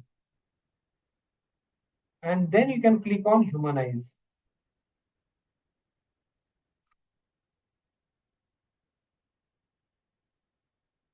Okay, so it will take a few seconds or maybe few minutes. Now you can see this AI detection summary, means AI detection for this text is 0%. We can go through this text. So why I am saying, if you compare, so there are multiple, even you can have, means this humanizing tools in Higgs bypass, okay, then bypass GPT.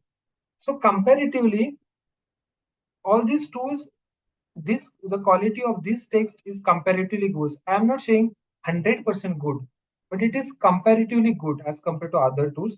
But obviously, in order to humanize text, many of the things needs to be changed, and these humanizing tools are doing the same. And because of that, you will be getting very less AI score. Okay, so what I prefer you is, if you are using this ChatGPT or any other AI tool, then simply let us say this is the file that you have used. Okay, so I have generated this file by using ChatGPT. Then instead of humanizing entire text, what I'll do is, because see, humanizing will reduce the quality at least to some extent.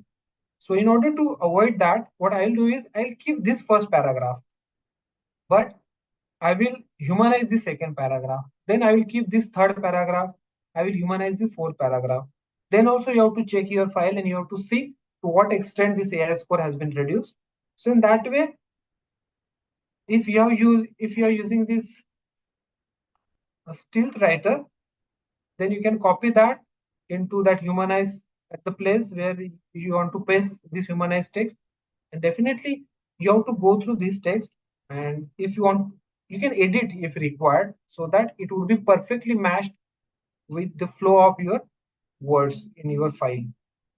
Okay, so in this way you can reduce AI score of your documents either by opting manual way or by opting this humanizer. And in humanizing tool, this stealth writer AI is preferred. So this is for reducing AI score. Now let yes, obviously, Priyam Kumar is asking, does this stealth writer content after humanizing bypass the Eternity's plagiarism score? To greater extent, I have observed this stealth writer is passing the humanizing or bypasses AI detection tool of Turnitin. So obviously, sometimes it may not be possible that if you humanize the content, then in the first try also you'll get 0%. Sometimes you may get 30%, 35%. So you may move towards the second iteration, but yes, this tool is capable to bypass Turnitin's AI detection.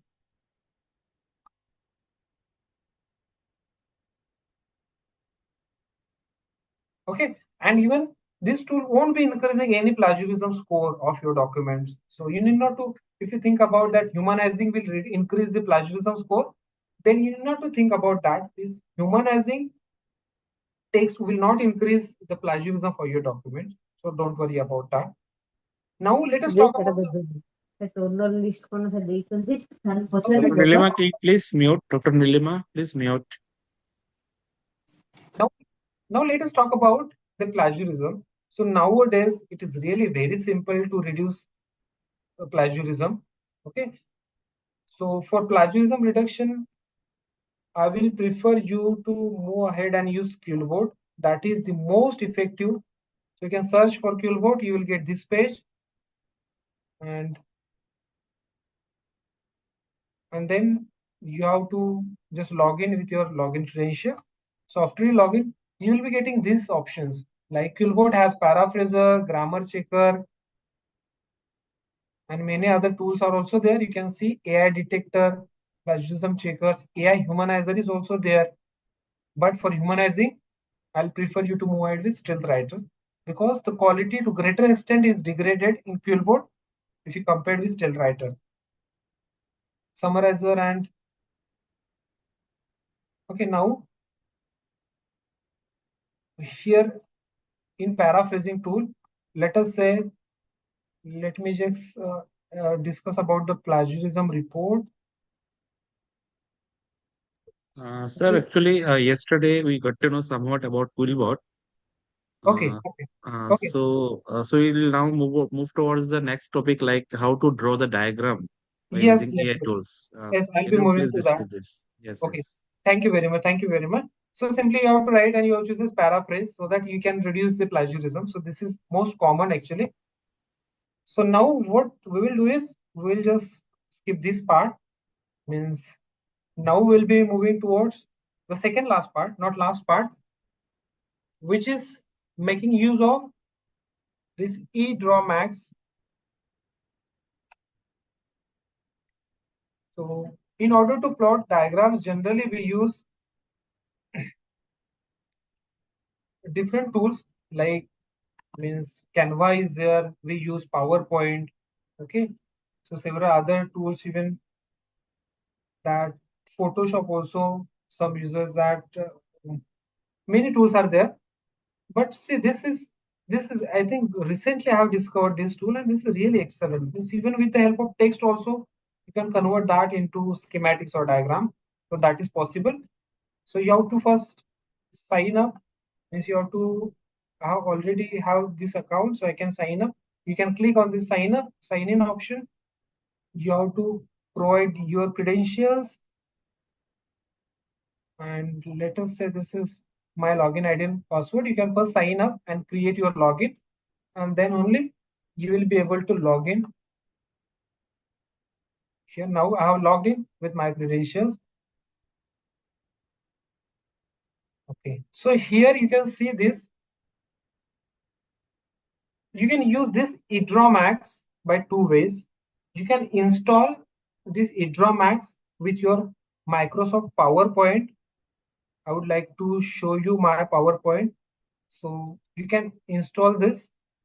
So I have installed this eDrawMax with PowerPoint. Or if you want to use that on this web itself, then also you can use, no problem. Is installation as such is not required because this PowerPoint add-in is recently launched. So this is not excellent that way.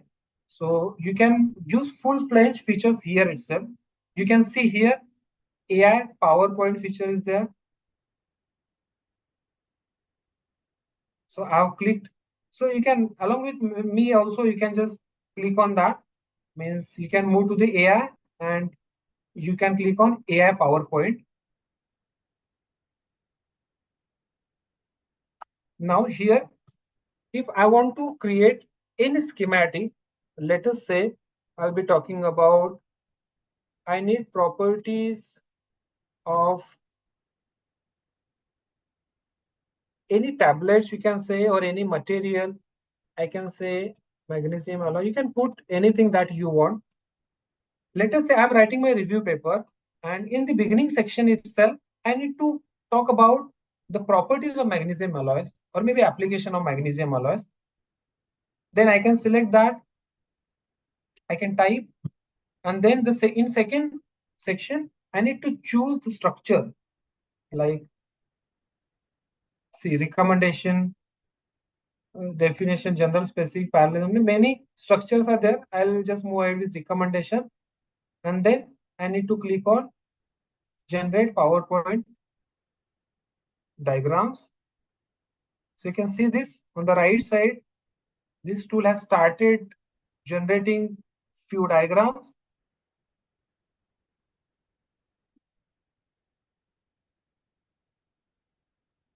So you can refer to these diagrams. You can pick one of these diagrams. Let us say this is the diagram. Okay. So these are the properties. Or let us say I need any other diagram. So I think this looks good. Then what I'll do is, I will not do anything here. I'll simply click on download PPT file. So you can obviously edit this within this interface, no problem. But it is really better to download the PPT file. And once you download the PPT file, it is very easy to edit all this within your PPT instead of working that here.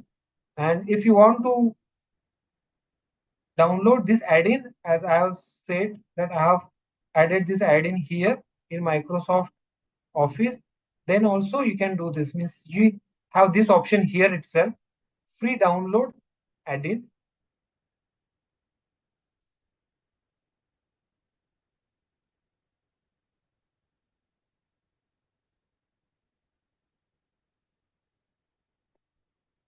Okay, so there is some problem in downloading. I don't know why.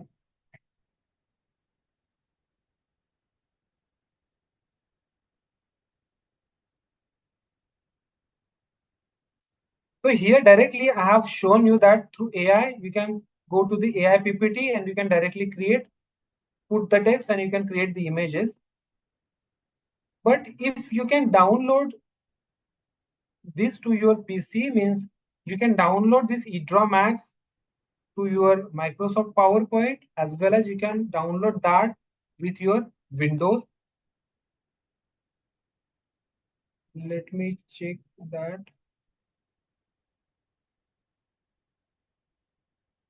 Here you can download, means see under product you will find this option, eDrawMax for desktop. Okay, so you can click that and you can download that setup. So now it may take some time, but I have downloaded that setup, so I would like to show that.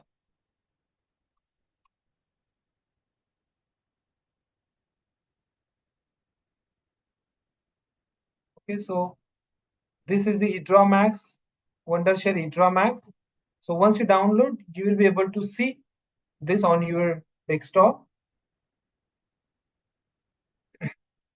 So it is really excellent to draw diagrams here on the desktop version. Let us say if I'm specifically interested in any type of this chart, let us say I'm interested in this chart. You can simply open that. You can add your own points here. Okay, and you can export that. Now, if you want only this diagram type from here, then you can simply select that diagram type, then file, and I can export. I can click on export to other formats and PPT. So it is really very simple to edit on PPT, but you will get excellent diagrams. Now you can see this. So I have got these diagrams, means I have exported that diagram from eDrawMax to my PPT, and now here I can edit, means I can add my topic, I can add 4 of the aspect of my topic, and then I can add sub aspects here. Okay, if I want to delete something, you can delete from here. If I don't want this, I can delete that. Okay, likewise, you can delete, you can add any of the shapes, but you can think in practice, if you want to think and create any of the schematics like this, then this will take really a lot of time.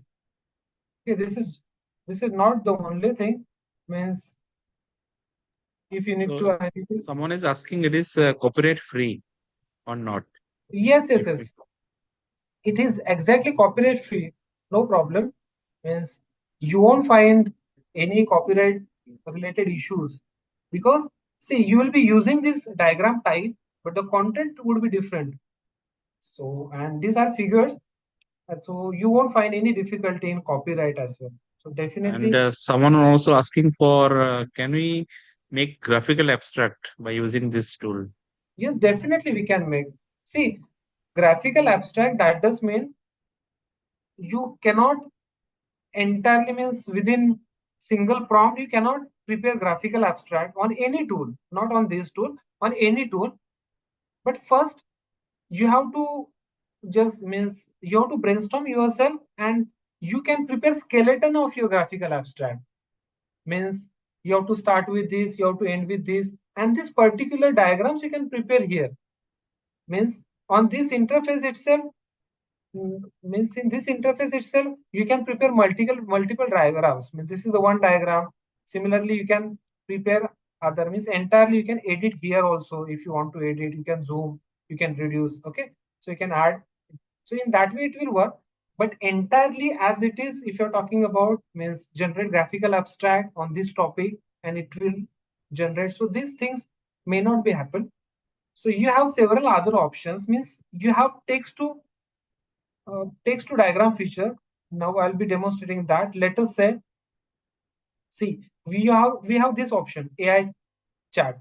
Okay, so you can click on that and you can click on AI chat. Now from here itself, if you want to prepare any diagram, you can prepare, but this is not like here also. If I'm putting a graphical abstract, then it won't prepare graphical abstract. It will only prepare any single diagram. So that is what means entire graphical abstract cannot be prepared.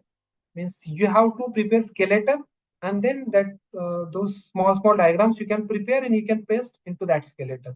So in that way it will work.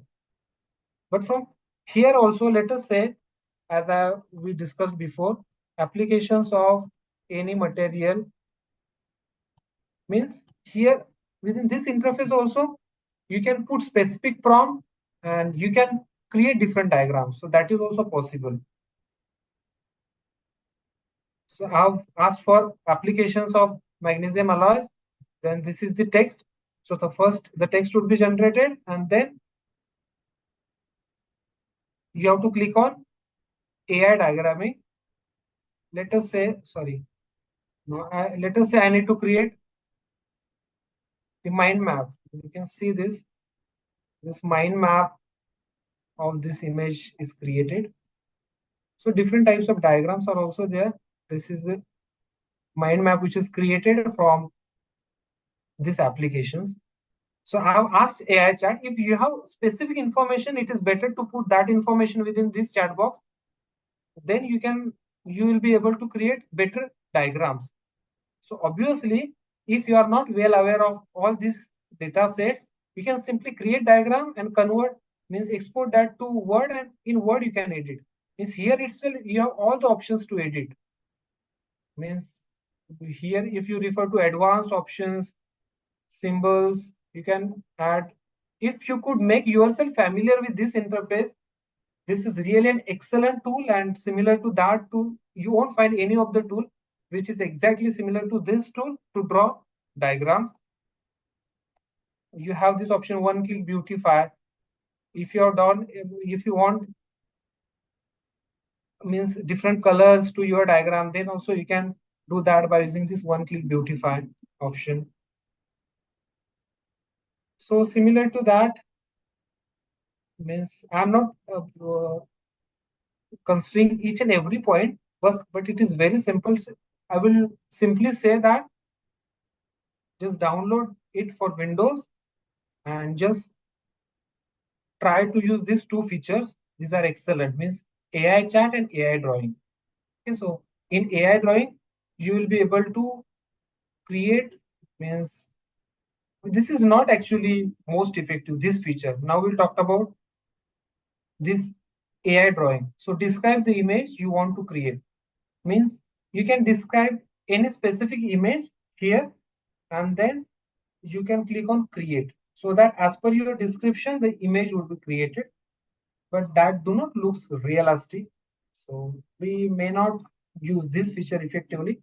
But yes, rest other features, you have ample of choices of different types of shapes, so you can include those shapes and create diagrams. So I think that's it from my side for this diagram creator. If you have any question based on this, you can ask.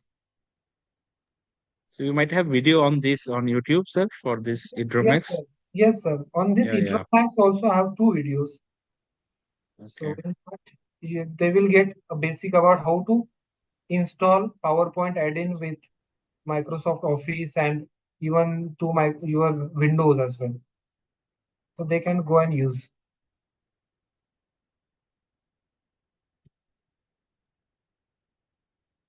So still Triester, someone is asking, still Triester paid? Student we can free AI tool.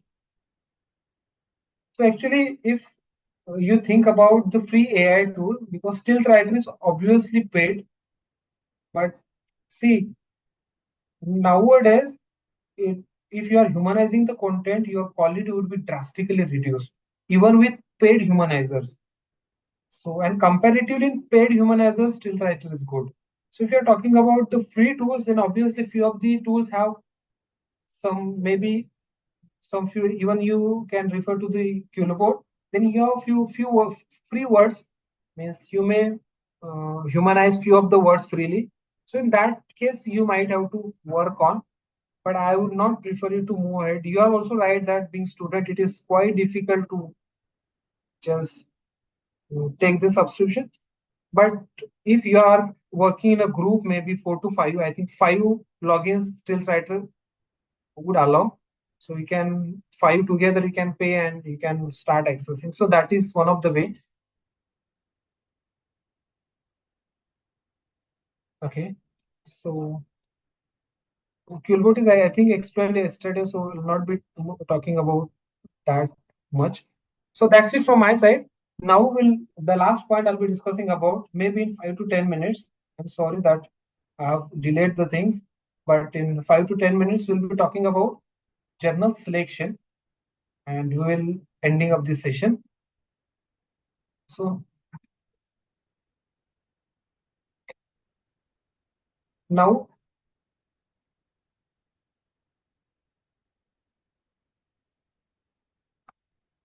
okay. So now this is really the most important thing before publication, which is journal, selecting the best journal as per your need, and just simply going to the journal and considering that journal will not be able to help you in your publication. So from my personal perspective, I really say that selecting journal is the most important step in your publication. If you're selecting bad journals, then definitely your research article won't be published. Now, in order to select journal, see, right now you will find all the AI finder tools, these tools you can use in order to find the best journal with best acceptance rate. Okay. Like I can say elsewhere, Wiley, Springer, Sage, Taylor and Francis, IEEE, many journal finder tools are there. You have to put only keywords, and these tools will suggest the list of references. And based on that, you can select your journal. Now let us talk about this elsewhere journal finder tool. So here also you have to first register. So you can simply search for elsewhere journal finder tool. You will get this page. You have to register on it. And after registration, you may log in with your login ID and password. And this would be the home page. I would like to demonstrate instead. That would be Yes, better. yes. You can just in Google, you can share the link also Yes. in the chat box. So else you can elsewhere journal finder tool. Okay. So you can click on the very first link. I'll be sharing that link as well in the chat box. So you can all visit to this link, elsewhere journal finder link I've shared. So this is the link. I think we need not to register. We may get information. Let's see. Let us say you can see you have two options. You can directly paste your abstract so that this journal finder will select few journals for you. Or else if you don't have abstract, then simply you can put some keywords like I'll be putting upon corrosion, biocompatibility, etc. Three, and I need to click on find journals. Okay, I think we must need to put some more keywords. I'll be simply just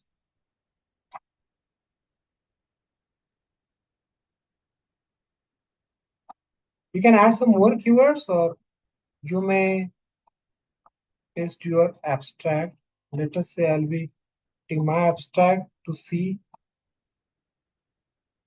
Now you can see this.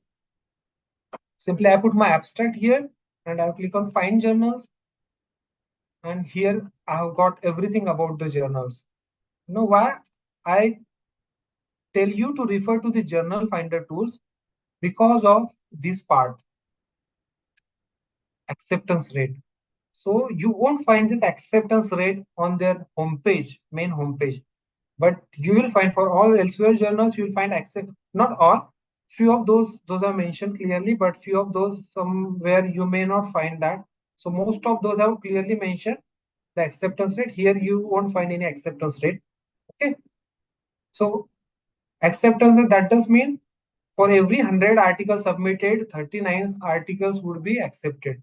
So in my experience, this is huge acceptance rate.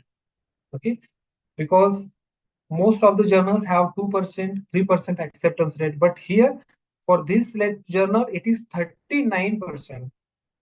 So obviously, if you are considering this, then you can move ahead and submit your research article to these journals. Okay, but this is not the only parameter you need to consider. You need to also consider this period. So what it is showing, time to acceptance is 71 days. So it is quite still less, because 71 days is something around 2.5 months. So from time to acceptance, time to submission to acceptance, impact factor is also quite good. So all the metrics you will get to know here. And one more point, that we need only free journals. So don't move ahead with open access journal, only open access journals. Otherwise, you may have to pay very high or huge amount. Okay, so you have to avoid that. So here you can see this. There are two models or two options which will be offered to you when your research article will be accepted. So either you can choose this category or you can choose subscription category. If you are choosing subscription category, then as an author, you need not to pay any publication charges.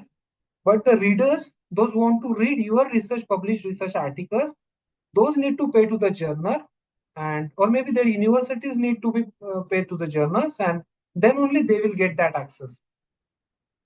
But in open access, as an author, you are paying for your publication, but that research article is widely accepted to widely means readable, or means anybody in the world can download your research article.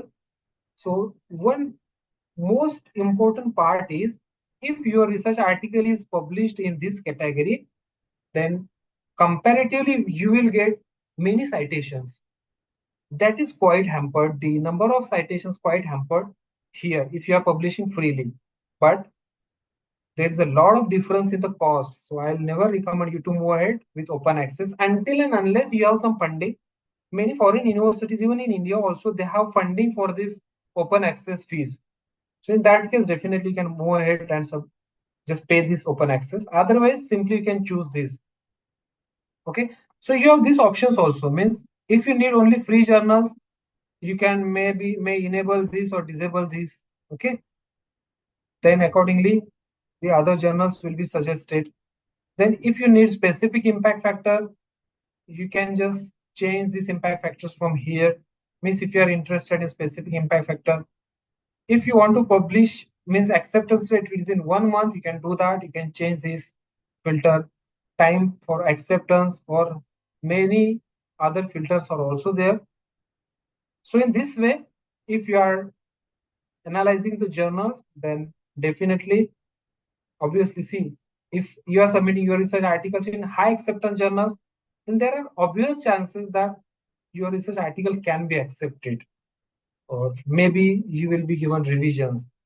That is why I'm saying, not instead of only referring to this journal homepages, refer to different journal finder tools, and by using that tool, it will reduce a lot of your time in searching journals. And by looking at those journals, few of the journals, you can pick one of these journals and you can go and submit your research article into these journals. Okay, so this is the most important point of journal selections. This will help. So I have only demonstrated you this journal finder tool of elsewhere, but yes, you can try, means you can try different journal finder tools. It is quite difficult to cover because it will take 2 to 3 hours to cover each and every. That is even not required. So most of the journals are elsewhere, and then Wiley, Springer, Sage. So that is why I have demonstrated you these journal finder tools. So I think this is all from my side about selecting the journal and research paper writing using AI tools. So which is the best journal finder? So we cannot say which is the best journal finder, because see, Wiley if you want to analyze Wiley journals, you have only option to visit Wiley Journal Finder. If you want to analyze Springer journal, you have to only visit this journal. Means these journals you may not find here. Sage journals or Taylor and Francis journals you may not find here in elsewhere. So all these journal finder tools are good, but most commonly used journal finder tool is this one, elsewhere journal finder tool, because many journals you will find those belongs to elsewhere. So you can say this elsewhere is good comparative to others. Thanks, sir. Okay. How we can find quality of, how we can, okay, sorry. I think we can ask if you have any questions, how we can find out the quality of our work, how it will help to select the impact factor related work. I'm not getting this, Mayura. I don't know how we can find out the quality of our work, how it will help to select the impact factor related to our work. If you are talking about the published articles, so I think Dr. Rajesh has replied. So Q1, Q2, Q3, and Q4 are these are 4 quartiles of journals. See, when let us say I have my own journal and now my journal has good citations and now I am applying to Scoopers. Then my journal will be, if Scoopers team will evaluate my journal, if they found everything is good, then Scoopers will include my journal under their database, but my journal will be included under Q4. Means under Scoopers also there are 4 rankings, Q1, Q2, Q3, Q4. After reputation and increasing citation score and all, it can be moved to Q3, Q2, and Q1. So if I have published my research paper in Q1, that we can say you have published really an excellent research paper. So like similar to Scoopers, you have also the rankings for this Web of Science. So both these rankings are entirely different. So how to draw graphs for results using AI? So actually, I told you that you can use, means in order to generate graphs, it is really better to use this, means maybe Excel or your Origin, Origin Lab. So for Origin Lab also I have many videos on my channel. So I couldn't able to open that, so I couldn't demonstrate that part to you. But simply XY data you have to put and you have to select and create graph. That's it you can do. Because see, there is, I can suggest few tools, like there is one tool which is called as manuscript.ai. By using that tool, you can create graphs with the data, but the main problem is you cannot edit that created graphs. So see, if you cannot edit, then it becomes really difficult. Means we sometimes need to re-edit the captions, the data, everything. So that is why I have not demonstrated that tool to you. So it is really better to create graph from XY data or our data to use Excel and this Origin Lab.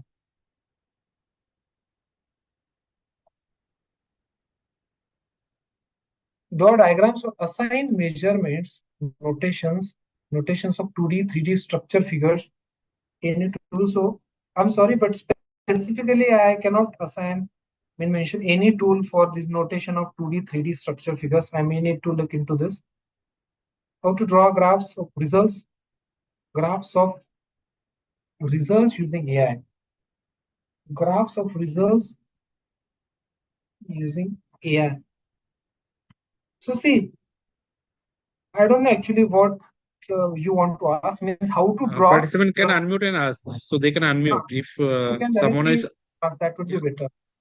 Yeah, participant, you can ask, please unmute and you can ask directly to your question to Nilesh sir. Someone also mentioned about micro AI tool is used for drawing graphs. So they can also try this one because I have not tried it. Emerging. Okay, this is a really good question. Someone has asked about emerging SCI and SCIE. Okay, so you don't get confused between this. These two terms are entirely different. Emerging Science Citation Index, that does mean ESCI, and SCIE or SSCI. So this SCIE is the later step, means whenever my journal is included under Web of Science, it would be first included under ESCI, and then Science Citation Index expanded or Social Science Citation Index. So this is very initial step. If your research has been published in ESCI journal, so that is the basic journal or basic category of Web of Science. But SCIE, SSCI, those are reputed categories.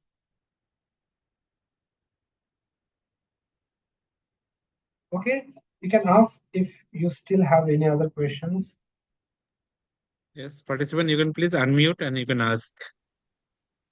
Even you can share your feedback also if you want. You I can know please unmute.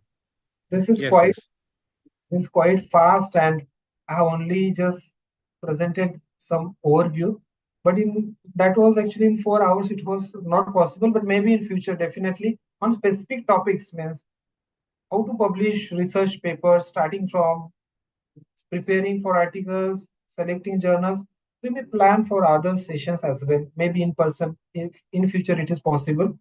So that would really be great, and you can have means maximum understanding in those sessions. Any question? I think I'm not getting any questions, sir. So can you please stop sharing from your side? Yes, sir. Yes, sir.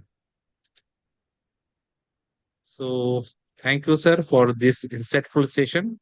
I believe that all the participants who has listening from morning today, they have learned lots of things, because in morning session you have discussed the different how to structure your paper, research paper, and in the evening session I have also made a lots of notes in my diary, where I came to know that yes, there are different tools can be used to frame your paper, research paper. And yes, it is also very much important that we have to take the support of AI tools, not directly depend on totally on AI. This is also we need to uh, keep it in our mind. So with this, sir, thank you for this exciting session. Please accept this certificate of appreciation from Sardar Patel College of Pharmacy and GTU, as well as Clarivate, as a token of our gratitude and recognition of your invaluable contribution. Please accept this certificate, sir. Thank you very much, sir. Thank you very much. And lastly, I like to ask you, all the participants, can you kindly please turn on your camera? I like to take some screenshot. I request all the participants kindly please turn on your camera.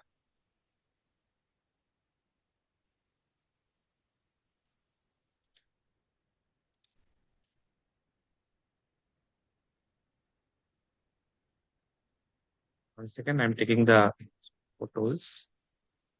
Let's keep turn on.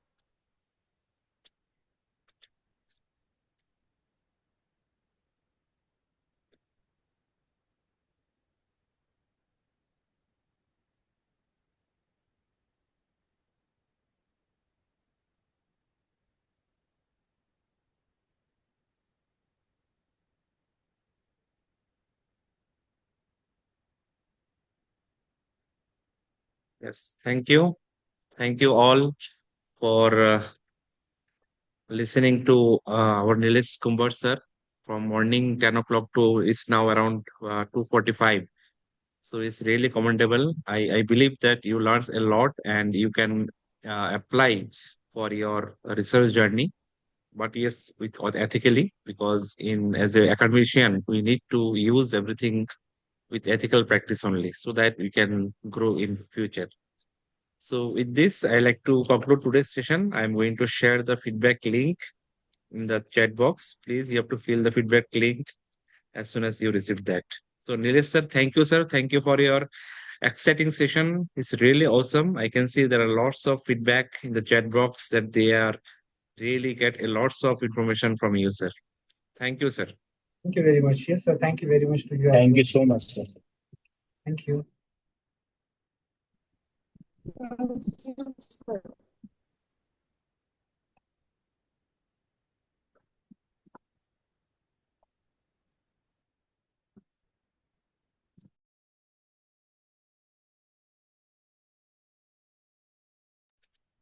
Yeah, day 2 attendance feedback is already shared in the group.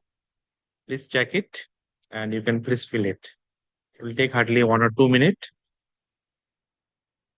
I request all the participants kindly please fill this feedback form and be present by tomorrow 10 o'clock. We do have another exciting session from Dr. K.S. Sumayarani. We are going to learn a lot also from her session by tomorrow 10 o'clock. So please be there. And meanwhile, once the recording is get over, I'm going to upload the same in YouTube. You can check it out later on, and please apply it because the workshop is for to learn and to apply. So with this, I like to conclude today's session, day 2. Thank you, everyone. Thank you.